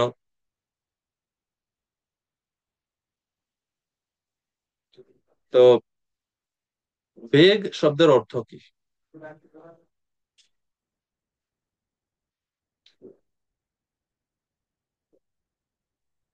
বেগ শব্দের দ্বারা আমরা দুইটা জিনিস বুঝে থাকি না, যেমন আমরা বলি না যে নদী যখন প্রবাহিত হয়, খুবই স্রোত যখন খুব বেশি থাকে, নদীর বেগ খুব বেশি আমরা বলি। তো বেগ শব্দের একটা অর্থ হচ্ছে প্রবাহ। আবার এই বেগ শব্দের দ্বারা দ্রুততাও বোঝায়। আমি বলি না বেগ, গাড়ির বেগ, গতিবেগ খুবই বেশি। গতি একটা, বেগ আরেকটা, সূক্ষ্ম পার্থক্য আছে। তো প্রবাহ এবং দ্রুততা বুঝাতে আমরা এই বেগ শব্দটাকে বুঝে থাকি স্বাভাবিকভাবে। তো এই উপদেশামৃত গ্রন্থে যে অর্থে বেগ শব্দের প্রয়োগ করা হয়েছে সেটা হচ্ছে প্রবাহ। এবং বেগ কাকে বলে সেটার সংজ্ঞাও আছে বৈদিক শাস্ত্রে। অষ্টাঙ্গ হৃদয় গ্রন্থে, এটা হচ্ছে অষ্টাঙ্গ যোগীদের, যারা যোগ অনুশীলন করে তাদের জন্য একটি এই শাস্ত্র, তারা এটা অধ্যয়ন করে। সেখানে অষ্টাঙ্গ হৃদয় গ্রন্থে বর্ণনা করেছে বেগ কি। প্রবৃত্তি, প্রবৃত্তি উন্মুখত্বম বেগঃ। আমাদের কোনো প্রবৃত্তি অর্থাৎ কোনো প্রবণতা পূর্ণ করার, সন্তুষ্ট করার জন্য ভিতর থেকে যে প্রেরণা কাজ করে, সেটাই হচ্ছে বেগ, সেটাকেই বেগ বলা হয়। যেমন স্বাভাবিকভাবে যখন কেউ আপনাকে খুব উচ্চ ভাষায় খুব আপনার নিন্দা মন্দ করলো, স্বাভাবিক প্রবণতা কি, আমরা তখন এটার প্রতিক্রিয়া জানাই। হ্যাঁ, আপনি জানেন, আপনি চিনেন আমাকে, আপনি আমার নামে এরকম উল্টাপাল্টা বলছেন, এভাবে, এটা স্বাভাবিক প্রবণতা। মুখ চায় কথা বলতে, হ্যাঁ, মন বিভিন্ন দিকে যায়। তো এটা যে কোনো প্রবণতা ফুলফিল করা বা সন্তুষ্ট করার, পরিপূর্ণ করার জন্য যে প্রেরণা, যে আর্জ, প্রপাত ইংরেজিতে এই বেগ শব্দ বলছেন আর্জেস, মানে বিভিন্ন প্রকার বেগ, আর্জ, একটা ভিতরতে একটা অনুপ্রেরণা কাজ করে না, একটা প্রেরণা কাজ করে, এটা হচ্ছে বেগ। বেগ দুই প্রকার। আয়ুর্বেদ শাস্ত্রে বলছে যে দুই প্রকার বেগ আছে। একটা হচ্ছে ধারণীয় বেগ, আর একটা হচ্ছে অধারণীয় বেগ।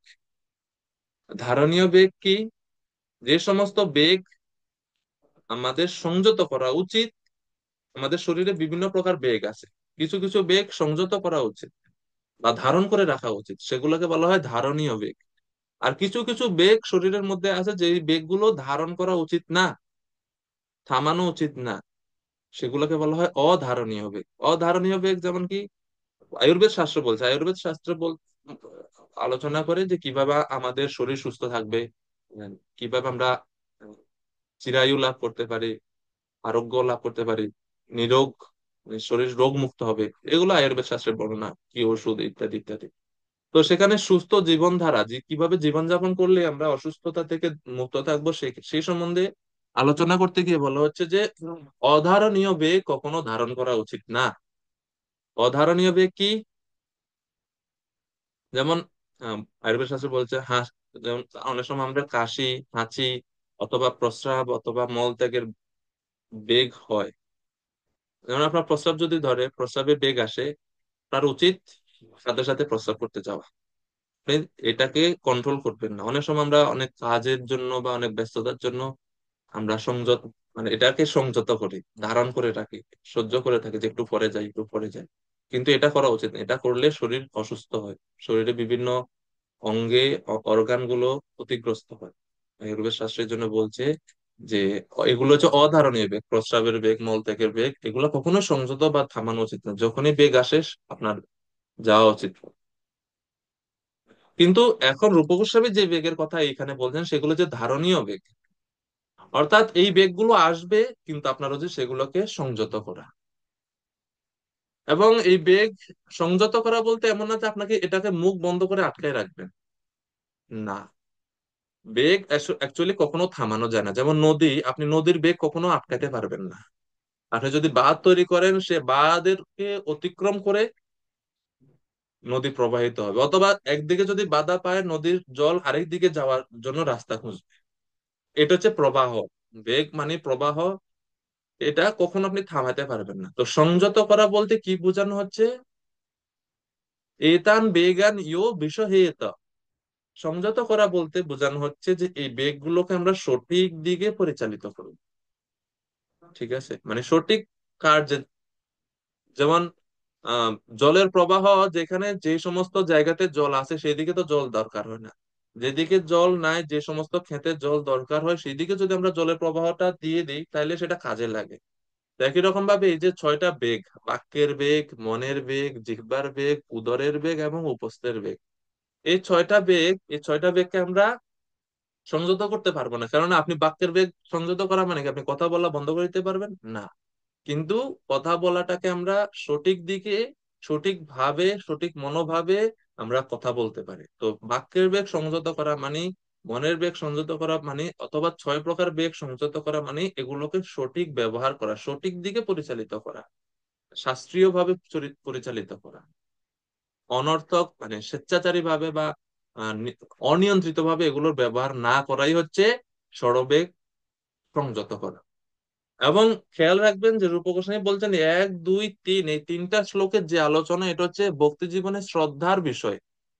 মানে আমরা যখন একবারে নবীন, শ্রদ্ধা জাস্ট মনের মধ্যে আসছে, ভক্তি শুরু হচ্ছে, তখনই আপনাকে এগুলো আপনাকে করতে হবে। এমন না যে ভক্তি অ্যাডভান্স হওয়ার পরে আমি এগুলো লাভ করবো না। এই সংযত পদ্ধতিটা আপনাকে প্রথম থেকে, আমাদেরকে প্রথম থেকে এগুলো শেখা উচিত। প্রথম বেগ বলছেন বাচ বেগ। বাচ বেগ মানে হচ্ছে বাক্যের বেগ। বাক্যের বেগ মানে হচ্ছে কথা বলার বেগ। কথা বলার বেগ বলতে কি বোঝায়?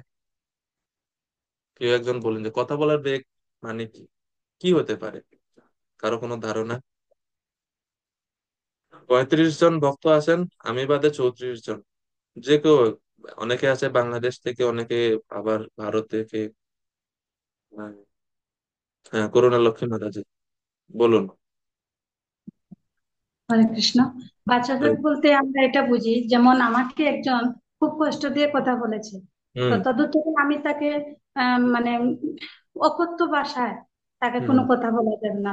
তখন ভালো আমার কথা। নিজেকে সংযত করা এবং আম, নমনীয় ভাষায় তাকে মানে তার ভুলগুলা সুন্দরভাবে বুঝিয়ে দেওয়া। হরে কৃষ্ণ। এটা হচ্ছে বাস্তবে। ধন্যবাদ মাতাজি, অনেক সুন্দরভাবে বলছেন। তারপরে আমরা শুনি আরো শ্রীবাস প্রাণ নিমাই প্রভু। হরে কৃষ্ণ। প্রভু ধন্যবাদ প্রণাম। ধন্যবাদ প্রণাম প্রভু। তো বেগম বাচ্চা বেগম মানে হচ্ছে আমাকে কেউ যদি কোনো কিছু বলে, গালি দেয় বা মানে কূটনৈতিক কথা বলে, তো আমি এই কথাগুলোকে এড়িয়ে আমি হচ্ছে অন্যভাবে চলে যাই। মানে ব্যাপারটা আছে অন্যদিকে গতি, যে আপনি একটু আগে বলছেন যে শুকনার দিকে আমি যদি জলটা দাবাইয়া দিই, তো ওদিকে চলে গেলে ভালো। তো আমি ওই অন্য রাস্তা খুঁজে কৃষ্ণের দিকে চলে যাই, যাতে আমার মনটা কৃষ্ণের কাছে থাকে। অনেক ধন্যবাদ প্রভু। আচ্ছা, এখন মনে করেন আপনাকে কেউ গালি দিল না। এখন তো আপনারা বলছেন কেউ যদি আমাকে কিছু বলে, তাহলে এর উত্তর স্বরূপ আমি নমনীয় ভাষায় বলবো। এখন প্রশ্ন হচ্ছে, কেউ গালি, সবসময় কি মানুষ আমাদের গালি দেয় না? আপনি সবসময় তো গালি দেন, আর সবসময় গালের উত্তর দিতে গিয়ে আমরা কথা বলি না। আমরা তো এমনি স্বাভাবিকভাবে এমনিতেই কথা বলি অনেক সময়, স্বাভাবিকভাবে। তো আমরা যখন কথা বলবো, তখন আমরা কিভাবে কথা বলার ক্ষেত্রে এই বেগকে আমরা কিভাবে কাজে লাগাতে পারি? চন্দন সূত্রধর প্রভু। ধন্যবাদ প্রণাম প্রভু। ধন্যবাদ। বাস্তবিক বলতে আমরা এই গ্রন্থ অনুযায়ী যেটা বলছে যে আমরা যখন যে কোনো কথাই বলবো, সব কথাই যেন কৃষ্ণময় হয়, কৃষ্ণ কথা বলা, ভগবানের শ্রীকৃষ্ণের কথা প্রচার করা, তার বাণী প্রচার করা, এগুলা এগুলা বাদ দিয়ে আমরা যত কথাই বলি, বই পুস্তক পড়া, গান শোনা, টিভি দেখা বা বন্ধু বান্ধবের সাথে গল্প করা, এগুলাই হচ্ছে মানে এগুলো না করে ভগবানের কথা বলা বা ভগবানের কথা আলোচনা করা, এটাই হচ্ছে মানে বাচ্য মানে দমন করা। খুব সুন্দরভাবে বলছেন চন্দন সূত্রধর প্রভু, অনেক ধন্যবাদ।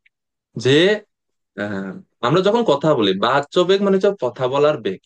কথা যখন বলি, আমাদের জিহ্বা চায় সব অন্য বিষয়ে কথা বলার জন্য, কৃষ্ণ কথা ভালো লাগে যে ব্যতিরেকে। কথাগুলা বলতে, সেগুলা হ্যাঁ, বলি, কিন্তু মানে সেগুলা বাদ দিয়ে জড়জাগতিক যখন, জি। বিষয়, গ্রাম্য কথাবার্তা আমরা বেশিরভাগ বলি, কিন্তু রূপ গোস্বামী বলতে চাচ্ছেন যে হে সাধকগণ, আপনারা যদি ভক্তিতে উন্নতি করতে চান, তাহলে আপনাদের কথা বলাকে নিয়ন্ত্রণ করা উচিত। কিভাবে নিয়ন্ত্রণ করব? যখন কথা বলবেন, আমরা পুরো পরে তো আমরা আলোচনা করছি আরো, যাতে এমনিতে বলা যে ভগবান সম্বন্ধীয় কথা আমাদের বলা উচিত, এবং আহ, জড়জাগতিক কথাবার্তা, উপন্যাস আদি পড়া বা বিভিন্ন জড়জাগতিক বিষয় নিয়ে খুব বেশি আলোচনা করা প্রয়োজন নেই, তারপরেও আলোচনা করা, এগুলা হচ্ছে বাচবিক ভঙ্গ করার মতো।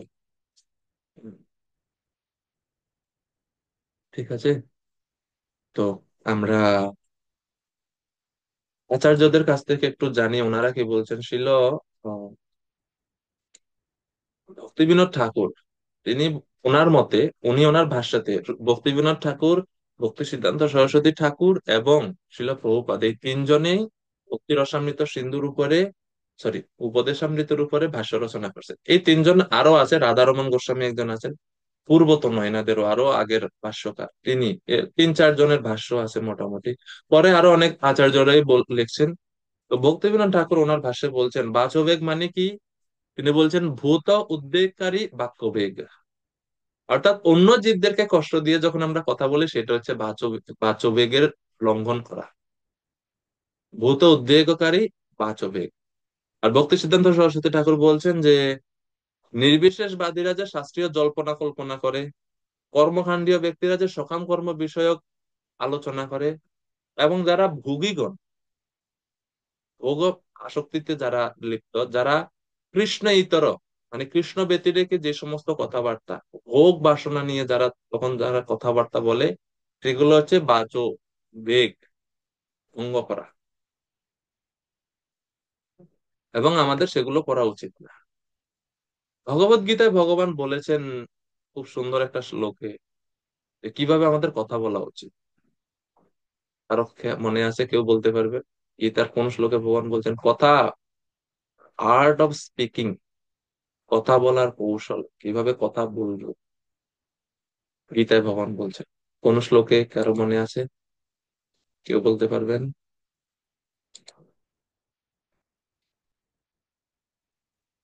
আচ্ছা, আর একটু হিন্ট দিই, 17 অধ্যায়ে আছে এটা, গীতা 17 অধ্যায়। বাক্যের তপস্যা, 3 প্রকার তপস্যার কথা বলছেন ভগবান গীতায়, এর মধ্যে বাক্যের তপস্যা, সেখানে ভগবান বলছেন 17 অধ্যায়ের 15 নম্বর শ্লোক। গিরিধারী প্রভু বলেন। প্রভু, গীতা সামনে আছে, শ্লোকটা সামনে আছে। আচ্ছা, সমস্যা না, বের করেন, বের করে বলেন কোন শ্লোক, 17, 15। হ্যাঁ, হ্যাঁ। শ্রীমদ্ ভগবদ গীতা যথাযথ 17 নম্বর অধ্যায়ে, শ্রদ্ধাত্রয় বিভাগ যুগে 15 নম্বর শ্লোক। হ্যাঁ, অনুদ্বেগকরম বাক্যম সত্যম প্রিয়হিতম চ যৎ সত্যায় অবসনম চ এব ভঙ্গয়ম তপ উচ্যতে। ধন্যবাদ প্রভু। এ অনুদ্বেগকরম বাক্যম সত্যম প্রিয়হিতম চ যৎ সদ্ভায়াভ্যাসনম চৈব বাঙ্ময় তপ উচ্যতে। বাক্যের তপস্যা হচ্ছে এটা। কি কি বাক্যের তপস্যা? মানে 4টা জিনিস এখানে ভগবান, 4টা বৈশিষ্ট্য, কথা বলার, যখন আমরা কথা বলবো 4টা বৈশিষ্ট্য আমাদের কথার মধ্যে থাকা উচিত, তাহলে এটা হবে বাচবেগ সংযত করা। আর এই বৈশিষ্ট্যগুলো যদি না থাকে, তাহলে এটা বাক্যবেগ ভঙ্গ করলাম, আমরা বাচবেগটা আমরা করতে পারলাম না, এরকম বুঝতে হবে। প্রথমে বলছে অনুদ্বেগ করম বাক্যম, যখন আমরা কথা বলবো, বাক্য হতে হবে অন্য জীবদেরকে যাতে উদ্বেগ না দেয়, আমার কথা যাতে অন্যরা কষ্ট না পায়, আমার কথা যাতে অন্য ভক্ত, অন্য ব্যক্তিগণ, শুধু অন্য ব্যক্তি না, অন্য জীব, অন্য জীব বলতে শুধুমাত্র মানুষ। জীব মানে কি? ভগবানের রাজ্যে যারাই জন্মগ্রহণ করছে সবাই জীব, প্রাণীরাও জীব। কেউ যাতে আমার কথায় উদ্বেগ প্রাপ্ত না হয়, উদ্বেগ দিয়ে কখনো কোনো কথা বলা যাবে না, সেটা হচ্ছে অনুদ্বেগকরম বাক্য। দুই হচ্ছে সত্যম, তা যখনই আমি কথা বলবো আমি অবশ্যই সত্য বলবো, মিথ্যা কখনো বলবো না, সত্য কথা বলা উচিত।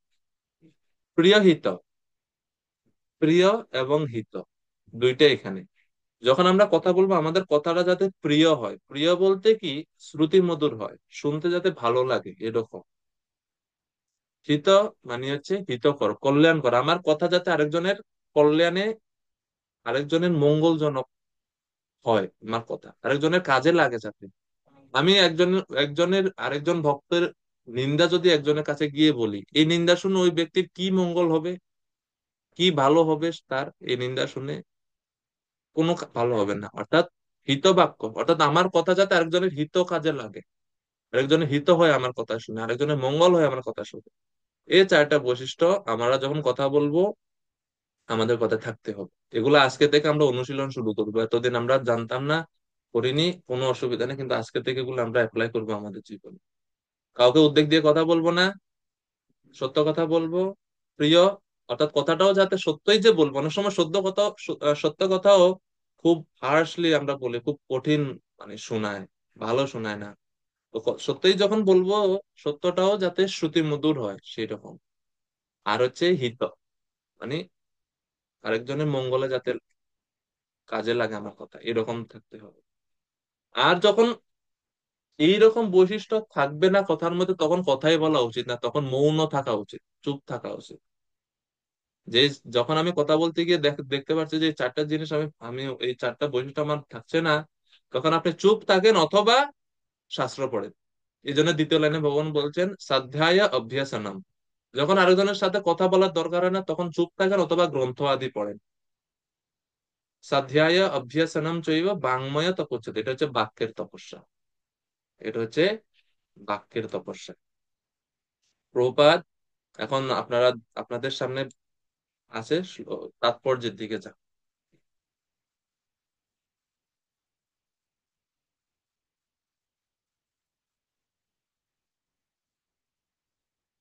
তাৎপর্যের দিকে প্রভুপাদ প্রথমে প্রায়শ্চিত্তের কথা বলতেছেন।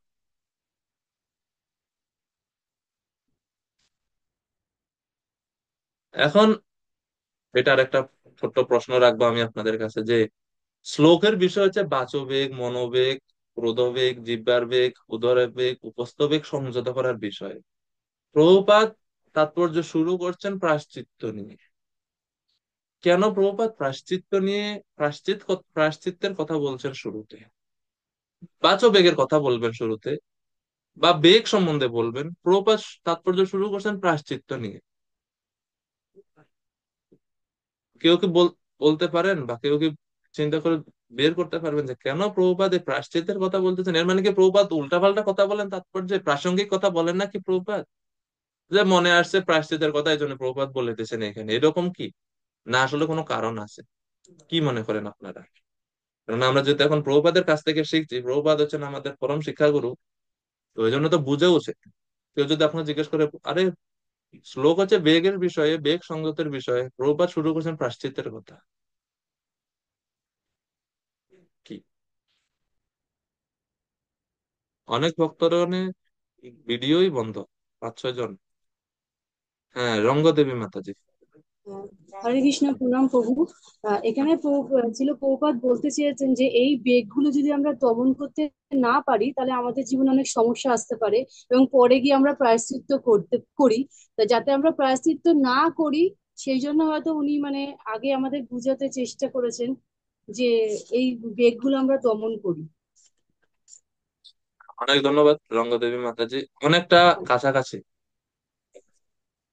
অনেকটা কাছাকাছি। মনোহর গোপতি প্রভু হ্যান্ড রেস করছেন, হাত উঠাচ্ছেন। হ্যাঁ, প্রভু বলুন। হরে হরে কৃষ্ণ। কৃষ্ণ প্রভু, দণ্ডবোধ প্রণাম। ধন্যবাদ।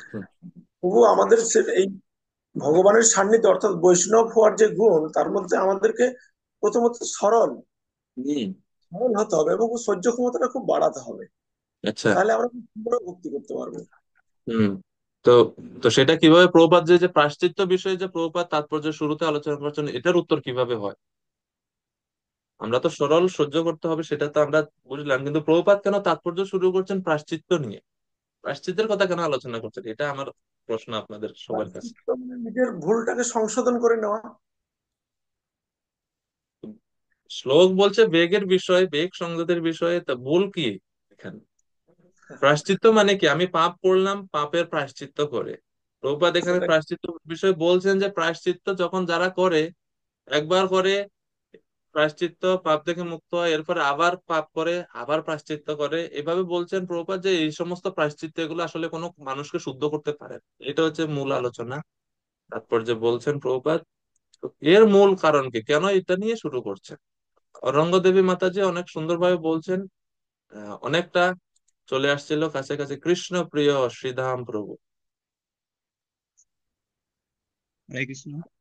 হরে কৃষ্ণ। প্রভু এটা বলছেন প্রভু এই জন্য যে নাম বলে পাপাচরণ করা। যেমন অনেক ব্যক্তিরা আছে, যেমন অনেক চোর, দেখা যাচ্ছে যে চুরি করার পর সে ধরা পড়ার পর শাস্তি পায়।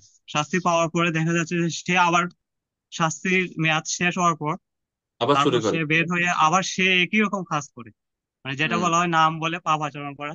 যাতে আমরা এই 6টি ব্যাগ সম্পর্কে জানার পরে যাতে হম। আমরা এই বিষয়গুলা পালন করি, এই জন্য প্রভুপাদ এগুলা উনি প্রায়শ্চিত্তের কথা আগে বলছেন, খুব সুন্দর। যাতে কৃষ্ণপ্রিয় আমরা প্রভু নাম অনেক। বলে পাপ আচরণ না করি। নাম বলে পাপাচারণের বিষয় এখনো এখানে আসেনি, কিন্তু আপনার একটা অংশ খুব সুন্দর হয়েছে, যে আমরা যাতে আমাদের সংযত করতে পারি ইন্দ্রিয়গুলোকে, এই শিক্ষা দিচ্ছেন প্রভুপাদ এই কারণে। কেননা আচ্ছা যাই হোক, আর না করি, মূল বিষয় হচ্ছে এই শ্লোক বলছে আমাদের ইন্দ্রিয়গুলোকে সংযত করার জন্য, এই 6টা বেগ সংযত করার জন্য। আমরা যখন এই বেগগুলো সংযত করতে পারি না, তখনই আমরা পাপ কার্য করি। আর যখন আমরা পাপ কার্য করি, পাপ থেকে মুক্ত হওয়ার জন্য আমরা প্রায়শ্চিত্ত করি। প্রায়শ্চিত্ত করে আমরা আবার পাপ কার্য করি, পাপ কার্য করে আবার প্রায়শ্চিত্ত করি, এরপরে আবার পাপ করি। এইভাবে এটা চলতেই থাকে, এটা বন্ধ হয় না। কেন বন্ধ হয় না? কারণটা কি? কারণ আমাদের ইন্দ্রিয়গুলো সংযত না, আমরা এই 6 প্রকার বেগ সংযত করতে পারি না। তো এই জন্য প্রভুপাদ প্রথমে প্রায়শ্চিত্ত সম্বন্ধে বলছেন যে ইন্দ্রিয় যতক্ষণ পর্যন্ত সংযম না হচ্ছে, ততক্ষণ পর্যন্ত প্রায়শ্চিত্ত করে কোনো লাভ নাই। প্রায়শ্চিত্ত পন্থাটা বেকার। প্রভুপাদ শ্লোক দিয়ে বলছেন মন্যে কুঞ্জর শৌচবৎ, হস্তি স্নানের মতো হচ্ছে প্রায়শ্চিত্ত, তথাকথিত প্রায়শ্চিত্ত। যদি ইন্দ্রিয় সংযত না হয়, ইন্দ্রিয় সংযত না করা যায়, তাহলে যে মানুষ যে প্রায়শ্চিত্ত করে সেটা হস্তি স্নানের মতো। হস্তি স্নানটা কেমন? আমরা দেখবেন বিভিন্ন, যারা সরাসরি হাতি দেখছেন তো দেখলেন, যারা দেখেন টিভিতে তো অ্যাটলিস্ট সবাই দেখছেন যে হাতি যখন স্নান করে জলাশয়ে, স্নান করার পরে এত সুন্দর করে পরিষ্কার করলো শরীর জল দিয়ে, পাড়ে উঠে আবার সারা গায়ে ধুলা ছিটিয়ে দেয়। তো এই স্নান করে কি লাভ হলো? মাত্র স্নান করে আসছে, এখনো গা ভিজেই রয়েছে, এখন আবার গায়ের মধ্যে সারা গায়ে ধুলা ছিটিয়ে দিছে। তো বলছে এটা তো যারা পাপ মানে এই ইন্দ্রিয় সংযত না, বেগগুলো সংযত নাই, তারা কি করে? তারা পাপ করে, পাপ করে তারা প্রায়শ্চিত্ত করে। প্রায়শ্চিত্ত হচ্ছে ঠিক হচ্ছে ওরকম স্নানের মতো। আর প্রায়শ্চিত্ত করে এরপরে আবার পাপ করে, তো স্নান করার পরে আবার শরীরে ধুলা ছড়িয়ে দেয়, ধুলা মাখিয়ে দেয়, তো লাভ কি? কোনো লাভ নাই। তো এই জন্য প্রথমে প্রভাত প্রায়শ্চিত্তের কথা বলছেন যে প্রায়শ্চিত্ত আসলে আমাদেরকে শুদ্ধ করতে পারে না। আমাদেরকে প্রথমে বেগ সংযত করতে হবে, তাহলে আমরা পাপ করব না। আর পাপ যদি না করি তাহলে প্রায়শ্চিত্তেরও দরকার নাই। এই জন্য প্রথমে প্রভুপাদ প্রায়শ্চিত্তের কথা বলছেন। প্রভুপাদ বলছেন এই প্রায়শ্চিত্তের বিষয়ে পরীক্ষিত মহারাজ সুখদেব গোস্বামীকে বলেছিলেন ষষ্ঠ স্কন্ধে ভাগবতমে। ষষ্ঠ স্কন্ধে প্রথম অধ্যায়ে বলছেন, রাজা রাজা জিজ্ঞেস করছেন পরীক্ষিত মহারাজ, দৃষ্ট্রা শ্রুতাভ্যাম ইয়ৎ পাপম জানান জানান নপ্যতন অহিতম করোতি ভূয় বিবশঃ প্রায়শ্চিত্তম অত কথম। জিজ্ঞেস করছে, মানুষ জানে যে পাপ কর্ম করা তার পক্ষে অকল্যাণকর, কারণ সে দেখতে পায় যে রাষ্ট্রের আইনে পাপীরা দণ্ডিত হয়, সাধারণ মানুষ তাকে তিরস্কার করে, নিন্দা করে। শাস্ত্র এবং তত্ত্বজ্ঞ ব্যক্তিদের কাছ থেকে সে জানতে পারে পাপীকে পরবর্তীতে নরকে যন্ত্রণা ভোগ করতে হয়। কিন্তু তা সত্ত্বেও মানুষ কেন বারবার পাপ কর্মে লিপ্ত হয়? এমনকি বারবার প্রায়শ্চিত্ত করার পরেও বারবার পাপ কর্মে মানুষ লিপ্ত হয়, এটা কেন হয়? হে মহারাজ, হে সুখদেব গোস্বামী, বর্ণনা করুন কৃপা করে। হ্যাঁ, রাজন চন্দ্র প্রভু। হরে কৃষ্ণ। হরে কৃষ্ণ প্রভু। প্রভু, আমার হয়েছে যে আমরা তো পাপ করতে চাই না, কিন্তু দেখা যায় যে আমি করতে চাই না, তার মাঝে এটা আমার মধ্যে এসে যায়, তখন আমি কি করা উচিত? আমি চাই আবার না, কিন্তু এটা একসময় হয়ে যায়। হয়ে যায়। অনিচ্ছা সত্ত্বেও হয়ে যায়। আমরা আলোচনা করবো এখন, তো পাবেন উত্তর। প্রভুপাদ বলছেন, ঠিক আছে। প্রভুপাদ, আমরা তাৎপর্য যেটা পড়তেছি এটা শেষ করে নিই, তারপরে আপনার ইয়েতে আসি প্রভু। প্রভুপাদ তাৎপর্য বলছেন যে চোর চুরির সময় ধরা পড়ে, সে জানে চুরি করা খারাপ, লোকের মুখ থেকে শুনছে চুরি করা খারাপ, শাস্তিও পায় অনেক সময় নিজে চুরি করে। শাস্তি পাওয়ার পর আবার যখন শাস্তি পাওয়া শেষ, জেল থেকে বের হয়ে কয়দিন পর আবার চুরি করে। তো প্রভুপাদ এখানে চার শ্রেণীর বুদ্ধিমান মানুষের কথা বলছেন তাৎপর্য। আপনারা তাৎপর্য এটা প্রথম দিকে একবারে দেখেন, এখানে লেখা আছে যে কিছু মানুষ আছে উচ্চ বুদ্ধি সম্পন্ন, কিছু মানুষ আছে, প্রথম হচ্ছে উচ্চ বুদ্ধি সম্পন্ন মানুষ, যারা শুনে বুঝতে পারে যে চুরি করা খারাপ, তারা চুরি করে না। দ্বিতীয় হচ্ছে বুদ্ধিমান মানুষ, তারা একটু নিচু স্তরের, তারা আইনের বই পড়ে জানতে পারে চুরি করা ভালো নয়, কারণ চুরি করলে শাস্তি পেতে হয়, তখন সে চুরি থেকে বিরত থাকে। একজনে শুনে বুঝতে পারে, একজনে পড়ে বুঝতে পারে।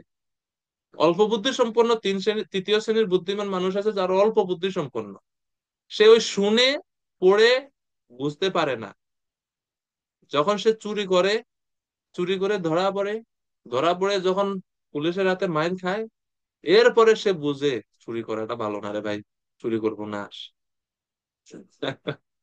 এটা হচ্ছে তৃতীয় শ্রেণীর বুদ্ধি সম্পন্ন মানুষ। আর সবচেয়ে নিচু হচ্ছে মূর্খ, সে দেখে শুনে চুরি করে শাস্তিও পায়, কিন্তু তারপরেও সে চুরি ছাড়তে পারে না। এই যে চতুর্থ শ্রেণীর মানুষ। তো আমরা এই জগতে অনেক সময় এরকম, আমরা এই চতুর্থ শ্রেণীর, বেশিরভাগ মানুষই আমরা চতুর্থ শ্রেণীর। বারবার জন্মগ্রহণ করতেছি আমরা, বারবার এই জগতে দুঃখ কষ্ট পাচ্ছি, বারবার স্বর্গ নরকে গিয়ে শাস্তিও ভোগ করতেছি, সুখ দুঃখের, পাপ পুণ্যের। তারপরেও আমাদের শিক্ষা হয় না, তারপরেও আমরা এই পাপ কাজ থেকে নিজেদেরকে দূরে রাখি না। আমাদের অবস্থা ঠিক ওই চতুর্থ স্তরের যে চোর আছে তার মতো। সাধুরা বলতেছে জড় জগৎ দুঃখালয়, ভগবানের কাছে ফিরে যাও। শুনছি, বুঝছি না। যখন দেখতেছি আশেপাশে মানুষ কত কষ্ট পাচ্ছে, তাও দেখে বোঝা যায় না। যখন নিজের জীবনে কষ্ট যখন পাই, তখন মনে করি জীবন আর ভাল লাগে না। কিন্তু যখন একটু পরে, কয়েকদিন পরে একটু সুখ পাই, তখন বলে না, জীবনটা তো ভালোই আছে। আবার ওই দুঃখের কথা ভুলে যায়। আর এইভাবে বারবার জন্মগ্রহণ, মৃত্যু, কষ্ট ভোগ করতেছি। কৃষ্ণের কাছে যাওয়ার কোনো ইচ্ছা আমাদের নেই। চতুর্থ শ্রেণীর মানুষ আমরা। তো যখন পরীক্ষিত মহারাজ এভাবে প্রশ্ন করলেন সুখদেব গোস্বামীকে যে প্রায়শ্চিত্ত সম্বন্ধে বলুন, তখন পরীক্ষিত মহারাজ বলছেন, ষষ্ঠ স্কন্ধে প্রথম অধ্যায়ে 10 নম্বর শ্লোক, क्वचित् निवर्तते भद्रात् क्वचित् चरति तत् पुनः प्रायश्चित्तम् अथवा पार्थम मन्ये कुंजर शौचवत्। যে পাপ কর্ম না করার ব্যাপারে সচেতন ব্যক্তিও কখনো কখনো পুনরায় পাপ কর্মে লিপ্ত হয়, যেটা রাজন প্রভুর প্রশ্ন। এটা ভাগবতমে সুখদেব গোস্বামী নিজেই বলছেন, ক্বচিৎ নিবর্ততে অভদ্রাৎ ক্বচিৎ চরতি তৎপুনঃ। পাপ কর্ম না করার ব্যাপারে সচেতন আমরা। গুরুদেব বলছে, প্রভুপাদ বলছে, 4টা বিধিনিষেধ, 4টা পাপ কর্ম বর্জন করতে হবে, এবং আমরা খুব সচেতন, করব না। তারপরেও কখনো কখনো পুনরায় আমরা পাপ কর্মে লিপ্ত হয়ে যাই, অনিচ্ছা সত্ত্বেও। গীতায় অর্জুন জিজ্ঞেস করছে, কেন মানুষ অনিচ্ছা সত্ত্বেও পাপে লিপ্ত হয়? অনিচ্ছা নপি, অনিচ্ছা সত্ত্বেও কেন হয় এটা? তো এর উত্তর হচ্ছে, আমাদের পূর্ব জীবনের স্বভাব এবং সংস্কার আমাদের বর্তমান সময়ে আমাদের আচরণের উপরে প্রভাব ফেলে। পূর্ব জীবনের সংস্কার স্বভাব বলতে আমি বোঝাতে চাচ্ছি, ভক্তি জীবনে আসার আগে যে জীবনটা, সেই জীবনের সংস্কার এবং স্বভাবের কথা, এবং এই মনুষ্য জীবনের লাভ করার আগে আরো যে সমস্ত জীবন আমরা লাভ করছি সেগুলোর কথা। এই দুইটাই, যেমন মনে করুন, ভক্তি যখন আমরা শুরু করি, সবাই তো আমি এত সৌভাগ্যবান হই না, আমরা জন্ম থেকেই ভক্ত পরিবারে জন্মগ্রহণ করতে পারি না। অনেকে দেখা যাচ্ছে বড় হয়ে একটা নির্দিষ্ট সময় পার হওয়ার পর, অনেকে দেখা যায় জীবনের শেষ সময়ে এসে ভক্তিতে যুক্ত হয়। তা সারা জীবনে তো একটা বদ অভ্যাস, একটা খারাপ প্রবৃত্তি, খারাপ স্বভাব আমাদের তৈরি হয়ে যায়। যেমন যেমন একটা উদাহরণ দিই, যে আহ, কারো স্বভাব আছে যে চুরি করা। উদাহরণ, চুরিটা একটু বেশি হয়ে যায়, মিথ্যা কথা বলে একটা স্বভাব আছে কারো। মানে ও আগে থেকে খুব মিথ্যা কথা বলে, কথায় কথায় মিথ্যা কথা বলে। তো ভক্তি জীবনে আসার পরে এখন সে সচেষ্ট যে মিথ্যা কথা ছাড়তে হবে, মিথ্যা কথা বলা পাপ। কিন্তু তারপরেও ওই যে ছোটবেলা থেকে একটা অভ্যাস হয়ে গেছে না, তো ছাড়তে চায়, কিন্তু তারপরেও মাঝে মাঝে চলে আসে। ওই সংস্কারটা, ওই স্বভাবটা চলে আসে। যেমন একটা গল্প আছে না, যে এই যে স্বভাব বা সংস্কার কতটুকু শক্তিশালী। যে এক জায়গায় ফুটবল খেলতে গেল দুইটা টিম, মনে আছে আপনাদের? গল্প শুনছেন অবশ্যই হয়তো। দুই দল ফুটবল খেলোয়াড় খেলতে হলে তো দুইটাই দল লাগে। দুই দল গেছে এক জায়গায়, তাদের ম্যাচ হবে। খেলা খুব হচ্ছে কয়েকদিন ধরে, এখন ফাইনাল ম্যাচ। এখন এক দলের যিনি গোলকিপার আছেন তার খুবই অসুস্থ, গোলকিপার আর খেলতে পারবে না এই ম্যাচে। এখন কি উপায়? গোলকিপার কাকে রাখবো আমরা? এটা ফাইনাল ম্যাচ, এত কষ্ট করে আমরা ফাইনালে আসলাম, যদি এই ম্যাচে গোলকিপারের জন্য যদি আমরা হেরে যাই, তাহলে তো সব কষ্ট বৃথা। কারণ গোলকিপার কাকে রাখবো? আমাদের যে গোলকিপার আছে সে অসুস্থ হয়ে গেছে, সে খেলতে পারবে না। কি করবো? তখন এরা এলাকাতে ওই মানে বের হইছে চারপাশে দেখার জন্য, জিজ্ঞেস করতেছে মানুষকে যে এখানে খেলোয়াড় গোলকিপার কেউ আছে কিনা। ঘুরতে ঘুরতে ঘুরতে ঘুরতে ঘুরতে ঘুরতে এক পর্যায়ে তারা দেখতেছে যে গাড়ি থেকে তরমুজ নামাইতেছে শ্রমিকরা। আর যে তরমুজ নিচ থেকে ধরতেছে, একজন সে তরমুজ গুলা ধরে ধরে ধরে ধরে নিচ থেকে নিচে রাখতেছে। আর এরা দেখতেছে যে উপর থেকে তিনজন মানুষ তরমুজ দিচ্ছে তাকে নিচে, আর সে সবগুলা তরমুজ একবারে পারফেক্টলি ধরে ফেলতেছে, মানে কোনোটা মিস হচ্ছে না। ধরে ধরে নিচে রাখতেছে, ধরেই নিচে রাখতেছে, ধরেই নিচে রাখতেছে। তখন এটা দেখে একটু সময় যখন দেখলো, দেখে বলছে বাহ, এ তো এক্সপার্ট গোলকিপার, যে দিক থেকে বল আসুক এই ব্যক্তি ধরেই ফেলবে, একটাও বল মিস করবে না সে। পাক্কা গোলকিপার আমরা একদম পেয়ে গেছি। তো তাকে অনেক টাকা পয়সা দিয়ে তাকে খেলতে নিয়ে গেছে, যে ভাই আজকে আমরা ফাইনাল ম্যাচ, তুমি কিছু করতে পারবে না, এই যে তরমুজ ধরতেছো না, মনে করবা বল যখন আসবে এটা তরমুজ, তুমি ধরবে বাস, হয়ে গেল। তো খেলা শুরু, কোন দিক থেকে আর বল আর গোলের ভিতরে, গোল বারের ভিতরে যাচ্ছে না। যেই দিক থেকে বল আসুক, যে অ্যাঙ্গেল থেকে আসুক, সে বল ধরে ফেলে, জাম করে যেভাবে হোক বল ধরে ফেলে, ছাড়ে না। সর্বশেষ খেলার আর মাত্র 1 মিনিট বাকি আছে, বিপক্ষ দল থেকে বল নিয়ে খুব দ্রুত গতিতে তারা পাশ কাটিয়ে সব থেকে গোল মানে বল শুট করছে। আর গোলকিপার এতক্ষণ পর্যন্ত সবগুলা বল ধরছে, এখন তারা সবাই একটা বিশ্বাস, আত্মবিশ্বাস আসছে যে না, এইটাও ধরে ফেলবে। সবার বিশ্বাস ঠিক রেখে ওই গোলকিপার বল ধরছেও, ধরে ওই যে স্বভাব একটা আছে, ধরেই তো আগে পিছে রাখতো, আর বল ধরে ভাবছে এটাও তরমুজ, ধরে ছেড়ে দিছে পিছন দিকে, আর গোল হয়ে গেছে। এটা হচ্ছে স্বভাব, ওই যে ধরে ধরে অভ্যাস না। তো এই যে যেটা বলছেন প্রভু, আমরা তো ভক্তি জীবন শুরু করছি, আমাদের দৃঢ়তার মধ্যে একটু কমতি আছে, আমাদের তত্ত্ব জ্ঞানের মধ্যে একটু কমতি আছে। আর যখনই আমরা ভক্তি জীবনে আসার পরে অনেকদিন সাধু সঙ্গ করি না, ভগবানের কথা শুনি না নিয়মিত সাধুদের কাছ থেকে, যখন ওই যে এগুলো এই বিধিনিষেধ গুলো পালন করার ব্যাপারে যখন আমরা অনেকদিন পর্যন্ত শোনা হয় না, এগুলা গুরুত্ব ভুলে যাই, তখনই আমরা ওই যে পূর্বের স্বভাবগুলো তখন প্রভাব বিস্তার করতে থাকে আমাদের চেতনার মধ্যে।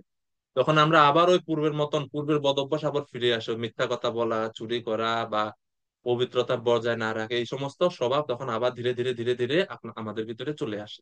তো এটা হচ্ছে যে আমাদের পূর্ব জীবনের স্বভাব সংস্কারের প্রভাব, এবং আমরা যখন এই জীবনে, যখন আমরা ভক্তি জীবনে আমরা সাধনা ঠিক মতো করি না, বিশেষ করে সকালবেলা যে সাধনাটা, মঙ্গল আরতি থেকে শুরু করে ভক্তদের সাধনা শুরু হয়। ভক্তি জীবন এমন না যে খালি জপ করলাম 16 মালা, সারাদিনে প্রসাদ খেলাম, আমি ভক্ত হয়ে গেলাম। এই দুইটা জিনিসই আমাদেরকে ভক্ত বানায় না। ভক্তি মানে অনেক বড় একটা বিষয় আছে এখানে। ভক্তি মানে ভগবানকে আমি কতটুকু ভালোবাসি, গুরুদেবকে কতটুকু ভালোবাসি সেটার বহিঃপ্রকাশ। এবং এই ভক্তি জীবনে আমাদের ভক্তদের সাধনাটা শুরুই হয় কিন্তু মঙ্গল আরতি থেকে। এখন অনেকে বলতে পারেন যে মঙ্গল আরতি এটা তো মন্দিরবাসী ভক্তরা করতে পারে, আমরা গৃহে থাকি, আমরা কি মঙ্গল আরতি করতে পারি নাকি? আমাদের জন্য তো মঙ্গল আরতি না, এটা ভুল ধারণা। আমাদের প্রথম পরিচয় হচ্ছে আমি ভগবানের দাস, আমি ভক্ত। এরপরে হচ্ছে বর্ণাশ্রমের পরিচয়, আমি গৃহস্থ না বানপ্রস্থি না সন্ন্যাস না ব্রহ্মচারী। আমাদের ওই বানপ্রস্থের পরিচয় দ্বারা আমরা যতদিন পর্যন্ত আবদ্ধ থাকবো ততদিন পর্যন্ত ভগবানের কাছে যেতে পারবো না। এই জন্য চৈতন্য মহাপ্রভু বলছেন, না হম বিপ্র না চা নরপতি না আপি বৈশ্য না শূদ্র না হম বর্ণী না চা গৃহপতি না বনস্তো যতিরিবা কিন্তু প্রদ্যৎ নিখিল পরমানন্দ পূর্ণামৃতাব্দে গোপী ভর্তু পদকমলয়ো দাস দাসান দাস। এটা হচ্ছে আমাদের মূল পরিচয়। সমস্ত ভক্তদের এই পরিচয় হচ্ছে প্রথম পরিচয়, যে আমি হচ্ছে ভগবানের দাস, আমি ভগবানের ভক্ত। এরপরে এই জন্য মহাপ্রভু বলছেন, আমি ব্রাহ্মণ না, ক্ষত্রিয় না, বৈশ্য না, শূদ্র না, ব্রহ্মচারী না, গৃহস্থ না, বানপ্রস্থীয় না, সন্ন্যাস না। কারণ এগুলো হচ্ছে বর্ণাশ্রমের পরিচয়, এগুলো দেহ ভিত্তিক পরিচয়, আশ্রম ভিত্তিক পরিচয়, কিন্তু শুদ্ধ পরিচয় না। মৃত্যুর পরে আর ব্রহ্মচারী গৃহস্থ বানপ্রস্থ থাকে? সব তো চিন্ময় আত্মা। এই জন্য মঙ্গল আরতি, সকালবেলা জপ, এটা সবার জন্য নিয়ম, এটা বিধিবদ্ধ আইন, সবাইকে এটা পালন করতে হবে। যখন আমরা এগুলা পালন করতে পারি না, তখনই সাধনা যখন আমাদের কমতি হয়, এবং শাস্ত্র অধ্যয়ন যখন আমরা ঠিকমতো করি না, শ্রবণ কীর্তন যখন আমরা ঠিকমতো করি না, তখনই ওই পূর্বের স্বভাবগুলো আমাদের মধ্যে প্রভাব বিস্তার করা শুরু করে এবং আমরা অনিচ্ছা সত্ত্বেও পাপ করতে থাকি। বুঝে গেছে রাজন চন্দ্র প্রভু? তো এই জন্য বলছেন, এই জন্য যাই আমরা আমাদের আলোচনায় ফিরে আসি। সুখদেব গোস্বামী বলছেন, তাই আমি মনে করি এই প্রায়শ্চিত্তের এই যে পন্থা, এটা হচ্ছে হস্তি স্নানের মতো। প্রায়শ্চিত্তম অত অপার্থম মন্যে কুঞ্জর শৌচব। কেননা হাতি স্নান করার পর ডাঙ্গায় উঠে আবার মাথা এবং গায়ে ধুলি নিক্ষেপ করে, সেই রকম ভাবে যারা এরকম প্রায়শ্চিত্ত করে তারা আবার পাপ করে। কেন? কারণ তাদের ইন্দ্রিয় সংযত না, এই কারণে।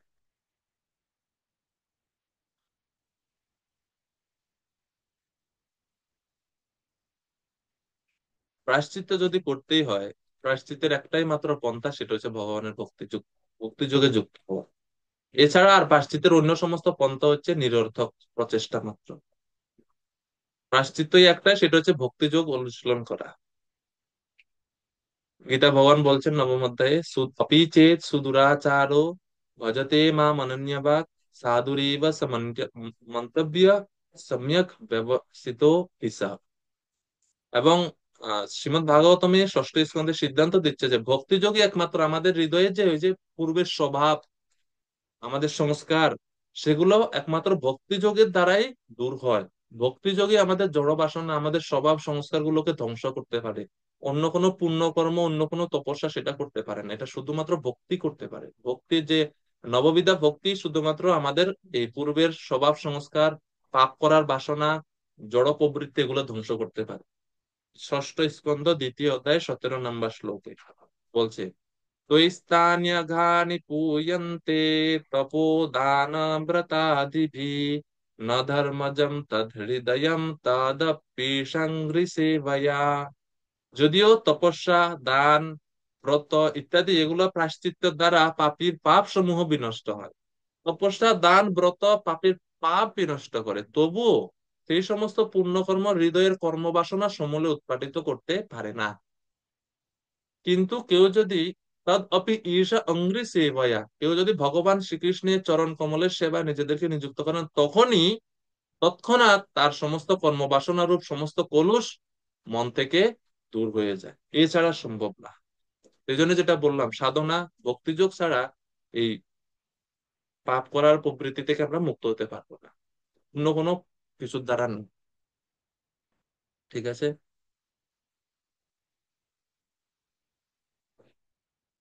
তো এই হচ্ছে বিষয়। এখন যেটা আমরা বলছিলাম যে বাক্যের বেগ, তো বাক্যের বেগ যেটা আমরা আলোচনা করলাম ভগবত গীতা থেকে, যে বাক্যের বেগ সংযত করা মানে হচ্ছে এই চারটা বৈশিষ্ট্য যুক্ত হয়ে কথা বলা।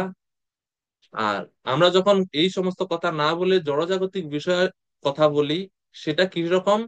তো বর্ণনা করা হচ্ছে যে শ্রীমদ্ ভাগবতম বলছে, যে সমস্ত মানুষ আর জিহ্বা দ্বারা ভগবানের গুণমহিমা কীর্তন করে না, সেই জিহ্বা কিসের সাথে তুলনা করছে কেউ জানেন? সেই ব্যক্তি জিহ্বা,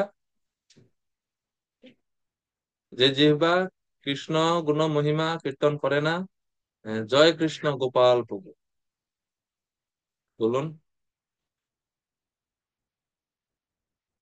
হ্যাঁ, মাইকটা অন করতে হবে, এটা শিখা দরকার। এই যে মাইক, হ্যাঁ হ্যাঁ, এখন শোনা যায়, বলুন। ব্যাঙের সাথে তুলনা করা হয়েছে প্রভু। ভ্যাক শব্দ ব্যাঙের জিহ্বার ব্যবহার করা সাথে। হয়েছে। হ্যাঁ, অনেক ধন্যবাদ, জয় কৃষ্ণ। শ্লোকটা বলতে পারবেন? না প্রভু, শ্লোকটা মুখস্থ নেই। जिह्वा सती दार्दुरिकीव न चोपगायत्युरुगाय गाथा। জিহ্বা অসতী, সেই জিহ্বাটা সতী না, যে জিহ্বা কৃষ্ণ কথা বলে না, যে জিহ্বা দিয়ে কৃষ্ণ গুণ মহিমা কীর্তন করা হয় না, সেই জিহ্বাটা হচ্ছে অসতী। জিহ্বা অসতী দার্দুরিকি এব। দার্দুরিকি মানে কি? দার্দুরিকি মানে হচ্ছে ব্যাং। ব্যাংকে দারদুর, দারদুরু বলা হয়, দারদুরু এরকম। কেননা সে সবসময় গ্যাং মানে বিশ্রী শব্দ উচ্চারণ করে। বর্ষাকালে ব্যাঙের ডাক শুনছেন, শহরে তো শোনা যায় না, গ্রামে শোনা যায় ব্যাঙ ডাকে গ্যা গ্যা করে।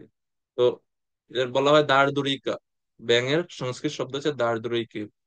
বলছে তার জিহ্বাটা হচ্ছে ব্যাঙের জিহ্বার মতো, ব্যাঙ যেরকম বাজে শব্দ উৎপন্ন করে, তো এই ব্যক্তিও শুধুমাত্র তার মনুষ্য জীবনকে নষ্ট করতেছে এবং আজে বাজে শব্দ উচ্চারণ করতেছে মাত্র। এইটা কথা না প্রকৃতপক্ষে। এবং ব্যাঙ যত বেশি ডাকে, সাপ তত বেশি তার অবস্থান বুঝতে পারে এবং তাকে গ্রাস করার জন্য আসে। তো একই রকম ভাবে ওই ব্যক্তি, যে ব্যক্তিরা ভগবানের কথা বলে না, অন্য বিষয়ের তারা কথাবার্তা বলে, তো বলছে তার মৃত্যু তত বেশি তার দিকে ধাবিত হয়। এই জন্য বলছে ব্যাঙের জিহ্বার মতো, জিহ্বা সতী দার্দ্রিক এব। তাহলে জিহ্বা সঠিক ব্যবহারটা কি? অম্বরীশ মহারাজ এর কাহিনীতে সেটা বর্ণনা করা হচ্ছে। অম্বরীশ যেভাবে তার জিহ্বাকে ভগবানের সেবা বলছে, আহ সবই মনঃ কৃষ্ণ পদারবিন্দयो বরচামসি বৈকুণ্ঠ গুণানুবর্ণনে। বরচামসি মানে ওনার বাক শক্তি, উনি ওনার কথা বলার শক্তি, বাচবেগ যেটা আমরা এখন পড়ছি, এই বাক্যের বাচবেগকে বরচামসি বৈকুণ্ঠ গুণানুবর্ণনে। বৈকুণ্ঠ মানে ভগবানের নাম, সেই ভগবানের গুণ বর্ণনাতে তিনি তার বাক শক্তিকে, কথা বলার শক্তিকে তিনি নিযুক্ত করছেন। সেটা হচ্ছে সঠিক ব্যবহার বাক্যের। নয়দ্বচশ্চিত্রপদম হরের্যশো জগৎ জগৎ পবিত্রম প্রগৃণীত করেচিত তদ্বায় সমতীর্থ মুশন্তি মানসা নয়ত্র হংসা নিরমন্ত্যু শিক্ষয়া। শ্রীমদ্ ভাগবতমে বলা হচ্ছে 1:5-10, যে ভগবানের গুণমহিমা জগৎকে পবিত্র করতে পারে। জগৎ পবিত্রম, ভগবানের কথা যে আমার নিজেকে শুধু পবিত্র করে এটা না, ভগবানের কথা এত শক্তিশালী, স্তম্ভন্তি প্রাণন্তি শুভন্তি বই জগৎ। দশম স্কন্ধে বলছে ভগবানের কথা চলছে বিদায় এখনো জগৎ প্রাণ আছে, জগৎ এখনো প্রাণ আছে। নাইলে এই জগৎ ধ্বংসই হয়ে যেত যদি ভগবানের কথা আলোচনা না করতো সাধুগণ এই জগতে, এই ভূমির উপরে, নাইলে জগতেই টিকে থাকতো না। শোভন্তি, এই জগতে শোভা পাচ্ছে, এত সুন্দর সুশোভনীয় জগৎ পৃথিবী বোধ হচ্ছে, সেটা মাত্র একমাত্র ভগবানের কথা আলোচনা হচ্ছে বিদায়, নাইলে এই জগৎ থাকতোই না। পৃথিবী প্রকৃতির সমস্ত উপাদান দেওয়া বন্ধই করে দিত। এই জন্য বলছে জগৎ পবিত্রম প্রগৃহীত করেছি, এই ভগবানের কথা বলার ফলে জগৎ পবিত্র হয়। সেই ভগবানের এত পবিত্র কথা যে ব্যক্তি আলোচনা করে না, বলছে সেটা হচ্ছে তদ বায়সম তীর্থম, সেটা হচ্ছে কাকের তীর্থের মতো। কাকের তীর্থ কোন জায়গায় জানেন না? আপনারা কাকের তীর্থে গেছেন কখনো? আপনাদের সবার চিনেন এটা, কাকের তীর্থ। কাকের তীর্থ মানে হচ্ছে ডাস্টবিন। এটা হচ্ছে বৈদিক সভ্য ভাষায় গালি দেওয়া। এটা হচ্ছে সভ্য ভাষায় গালি দেওয়া, যে যে সমস্ত ব্যক্তি ভগবানের গুণমহিমা আলোচনা করে না, সেটা হচ্ছে কাকের তীর্থের মতো, অর্থাৎ ডাস্টবিনের মতো। ডাস্টবিনে যেরকম কাকেরা গিয়ে জড়ো হয়, সবাই আনন্দ ও ফুর্তি করে, এই সমস্ত ব্যক্তিরও ভগবানের কথা ছাড়া অন্য সমস্ত কথাতে আনন্দ পায়। এই জন্য বলছে কাকের তীর্থ। এবং না ইয়াত্র হংসা নিরমন্ত্য শিক্ষয়া, ভগবানের ভক্তগণ সেখানে আনন্দ অনুভব করেন না। এবং এই বাক্যের বেগ সংযত না করার ফলে পৃথিবীর ইতিহাসে অনেক বড় বড় ভয়ঙ্কর ঘটনা ঘটে গেছে। একটা দুটা কাহিনী বলতে পারবেন আপনারা পৃথিবীর ইতিহাসে বাক্যের মানে কথা ঠিক মতো বলেনি বিদায় বাক্যের বেগ সংযত করেনি বিধায় অনেক বড় বড় সমস্যা হয়ে গেছে পৃথিবীতে। শাস্ত্রীয় উদাহরণ দেন বা জড়জাগতিক উদাহরণ। বেশ, গিরিধারী খানের প্রভু, ওই যে রামায়ণে আমরা দেখতে পাই একটা উদাহরণ আছে। কি উদাহরণ বলেন? রামায়ণ, ওই যে রাম যে বনবাস গেল, তারপরে হুম রামায়ণ তৈরি হইলো, হুম। এটা একটা উদাহরণ প্রভু। আমি শুনতে সেটা পাইছিলাম কিভাবে মহারাজের মুখ থেকে। সেটা কিভাবে বাক্যের বেগকে অসংযত করার ফলে এটা হয়, এটা একটু বুঝাই বলেন আমাদেরকে। প্রভু এটা বলতে পারবো না, তো আমি এতটুকু শুনতে পাইছি। হ্যাঁ আচ্ছা, কেউ কেউ আর আচ্ছা, হ্যাঁ, অনেক ভক্তগণ হাত উঠেছেন। উত্তম রূপ নিতাই রাম প্রভু। হরে কৃষ্ণ প্রভু। দ্রৌপদী দ্রৌপদী মহাভারতে খুব উজ্জ্বল দৃষ্টান্ত আমরা এখানে পাই যে হরে এক কথায় পুরো মহাভারতের যুদ্ধ। কথাটা কি ছিল? অন্ধের পুত্র যখন অন্ধের পুত্র তো অন্ধই হবে, চোখে দেখে না। ওই যে যখন দুর্যোধন সেই মায়া ময়দানব রচিত রাজসভায় যখন এসে স্থলকে জল বলে ভুল করে, জলকে স্থল বলে ভুল করে, এবং সে ভাবছে যে এটা হচ্ছে স্থলভাগ, মাটি, হাঁটতে গেছে জলে পড়ে গেছে। আর সবাই হাসাহাসি করছে। হাসাহাসিও এত বেশি তাকে ক্রোধান্বিত করেনি, কিন্তু দ্রৌপদীর কথা, দ্রৌপদী হেসে বলছে, বাপ যদি অন্ধ হয় ছেলে আর ভালো হবে কি করে, ছেলে তো অন্ধই হবে। আর এই কথা দুর্যোধনের মনে যে আগুন উৎপন্ন করছে, সে অগ্নিতে পুরো এত মানুষ, এত এত লক্ষ লক্ষ সৈনিকদের বলিদান হইতে হয়েছে। এটা এত বেশি ভয়ঙ্কর এইভাবে বাক্যের।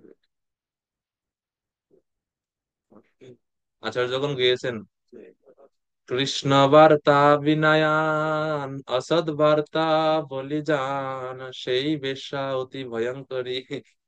বলছে কৃষ্ণ বার্তা বিনা যে সমস্ত বার্তা সেটা হচ্ছে অসৎ বলে জানো, এবং সেটা হচ্ছে তুলনা করছে সেটা হচ্ছে বেশ্যা, সেই বেশ্যা অতি ভয়ঙ্করী। ভয়ঙ্কর শব্দ প্রয়োগ করছেন, কঠিন। শ্রীকৃষ্ণ বিষয়ামতি জীবের দুর্লভ অতি, সেই বেশ্যা মতি লয় হরি। কঠিন। তো বলছে জীব, কৃষ্ণ বিষয়ের মধ্যে জীবের দুর্লভ অতি। কৃষ্ণের প্রতি মন আসে না বদ্ধ জীবের, খুবই কঠিন এটা এভাবে।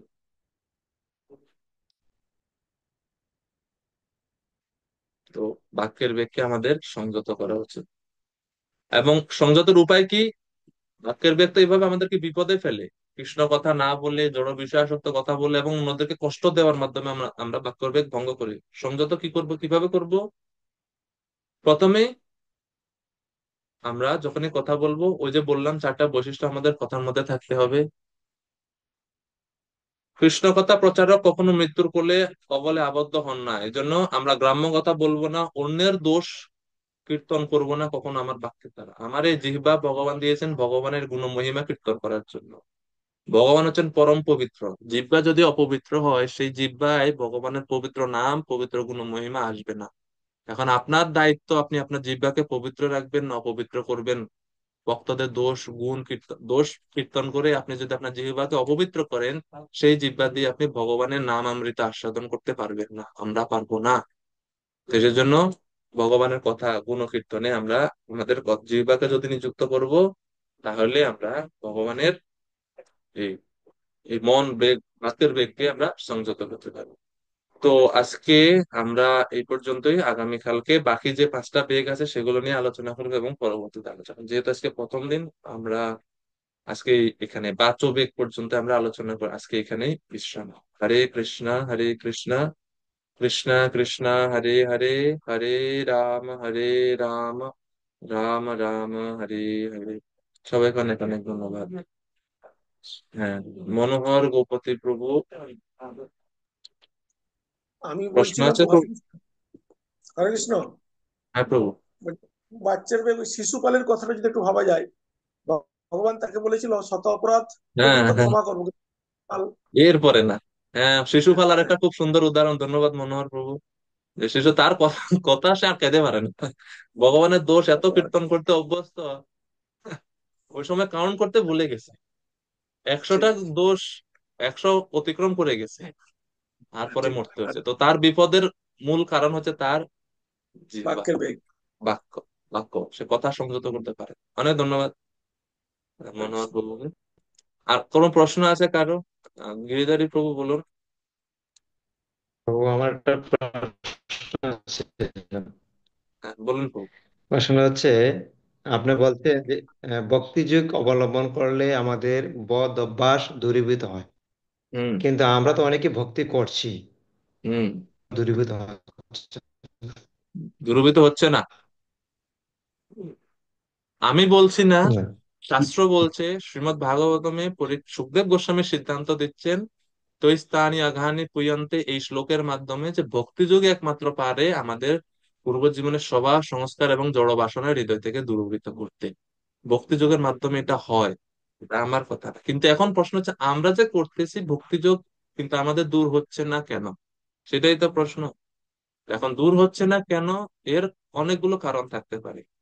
একটা কারণ হতে পারে যে আমরা যে ভক্তি করে যেটা জমা করতেছি, অপরাধ করে সেগুলো আবার হারিয়ে ফেলছি, এই জন্য আমাদের পরিবর্তন হচ্ছে না। আমরা অপরাধও করি, পাপ কর্মও করি, আবার ভক্তিও করি, তাহলে কিভাবে জমা হবে? কিভাবে আমরা আমাদের ভক্তি যদি তীব্র না হয় তাহলে বদ অভ্যাস গুলো কিভাবে যাবে? আমরা তো শুদ্ধভাবে ভক্তি অনেক সময় করতে পারছি না, আমরা অপরাধ করে বসতেছি, নাম অপরাধ, বৈষ্ণব অপরাধ, সেবা অপরাধ, কত প্রকারের অপরাধ করছি। এই কারণে হচ্ছে অপরাধ আমাদের জড় বাসনা সৃষ্টি করে। ভগবত সেবা জড় বাসনা দূর করে, আর অপরাধ জড় বাসনা সৃষ্টি করে মনের মধ্যে। তো আমরা অপরাধের কারণে আমাদের আমরা ঠিক মতো হচ্ছে না, কাজ হচ্ছে না। যে ব্যক্তি মাদক আসক্ত, প্রথম কাজ হচ্ছে তাকে মাদক বন্ধ করতে হবে। দ্বিতীয়ত, সেই মাদক বন্ধ করার সাথে সাথে তাকে ওষুধ খাইতে হবে। এখন ওষুধই খাচ্ছে, আবার সাথে সাথে মাদকও খাচ্ছে, দেখ ভালো হবে কি? কোনোটাই না। তা আমাদের অবস্থা হচ্ছে সেম। 4টা বিধিনিষেধই আমরা পালন করতে অনেক সময় হিমশিম খাচ্ছি ভক্তরা। এটা আপাতত আশা করি বহু বুঝতে পারছি। ঠিক আছে। উত্তম রূপ নিতাই রাম প্রভু। হরে কৃষ্ণ। বাক্যের যে প্রভু কথা বুঝতে বুঝতে পারছি না, খুবই আস্তে আসতেছে। আপনি ওই স্পিকারটা মুখের সামনে নিয়ে বলেন। বলছি তো, কোনো ভক্ত ভগবান কেন্দ্রিক কোনো সেবা করছে, হ্যাঁ, কিন্তু সেক্ষেত্রে আমি মনে করছি যে না, এটা অন্য কিছু করছে, সেক্ষেত্রে তাৎক্ষণিক তাকে কিছু বলি, হ্যাঁ, কিন্তু দেখি পরবর্তীতে 10 মিনিট পর বা আধা ঘন্টা পর আমি দেখি যে না, তার জিনিসটা অনেক সুন্দর আসছে, অনেক ভালো হয়েছে, কিন্তু আমি খুব অনুশোচনা করি পরবর্তীতে। কিন্তু তাৎক্ষণিক আমি ওনাকে অনেক কিছু বলে ফেলি, পরবর্তী অনুশোচনা করি, সেটা থেকে কিভাবে বের হতে পারি? সঙ্গে সঙ্গে বলে দিই, পরে আমি মনে করি না, ওনার থেকে খুব সুন্দর ছিল, আমার থেকে ভালো ছিল, আমার কৃষ্ণ কিন্তু চিন্তা, কিন্তু আমার খুব কষ্ট লাগে, কিন্তু আমি অপরাধ ক্ষমাও পেতে পারছি না। সেক্ষেত্রে আমি কি করবো? আরে যখন আমরা এরকম ভুলগুলা করি, তো তৎক্ষণাৎ বলে দিই অনেক অনেক কিছু, হ্যাঁ। তো হ্যাঁ, যখন আমি ভুল বুঝতেছি যে আসলে আমি ভুল করছি, এগুলো অনেক প্র্যাকটিক্যাল শিক্ষা, মানে বিষয়, অবস্থা ভেদে পার্থক্য হতে পারে। প্রথম হচ্ছে যে যখন আমি ভুল বুঝতে পারতেছি, সাথে সাথে উচিত ওই ভক্তের কাছে গিয়ে ক্ষমা প্রার্থনা করা, যে ক্লিয়ার করা যে ভাই এটা ভুল হয়ে গেছে, আমি ওরকম এরকম ভাবছি, এই জন্য তোমাকে এত কিছু বলছি, আসলে আমার বলার ঠিক হয়নি, ভুল হয়েছে, ক্ষমা প্রার্থনা করো, ঠিক আছে। এটা একটা বিষয়। আর পরবর্তী সময়ের জন্য আপনি সংযত, মানে মানে চিন্তা রাখবেন যে আমি অনেক সময় ভুল হতে পারে, আমার চিন্তা চেতনা অনেক সময় ভুল হতে পারে, এই জন্য আমি হুট করে কাউকে কিছু বলবো না। আগের ভুল থেকে শিক্ষা নিয়ে পরবর্তীতে আমি নিজেকে সাবধান রাখবো। এই দুইটা জিনিস আমরা করতে পারি। ঠিক আছে। তাহলে আগের ভুল শিক্ষা পরে ওটা চিন্তা করে পরবর্তীতে। আর তবু আসলে যার কাছে ভুল করে ক্ষমা চাওয়া সিনিয়র ব্যক্তি, সেক্ষেত্রে কি করতে হয়? তার কাছে ক্ষমা চাওয়ার মতো অবস্থা না। কেন ক্ষমা চাওয়ার মতো অবস্থা নাই? ক্ষমা চাইতে কি সমস্যা? সিনিয়র হলে কি ক্ষমা চাওয়া যাবে না? সিনিয়র হলে তো ক্ষমা চাইতে আরো সুবিধা বেশি, যে প্রভু আপনি সিনিয়র, আমি ছোট মানুষ, ক্ষমা করে দিন। আসলে আমাদের অহংকারের কারণে আমরা অনেক সময় ক্ষমা চাইতে পারি না, এটা একটা সমস্যা। ক্ষমা চাইতে হবে, ক্ষমা না চাইলে তো ক্ষমা পাবোই না, এমনিতেই তো ক্ষমা হয় না বৈষ্ণব অপরাধ, আর যদি ক্ষমা না চাইতে তো আরো বড় বিপদ। ঠিক আছে, নেটওয়ার্কের সমস্যার কারণে সব কথা ক্লিয়ারও আসছে না।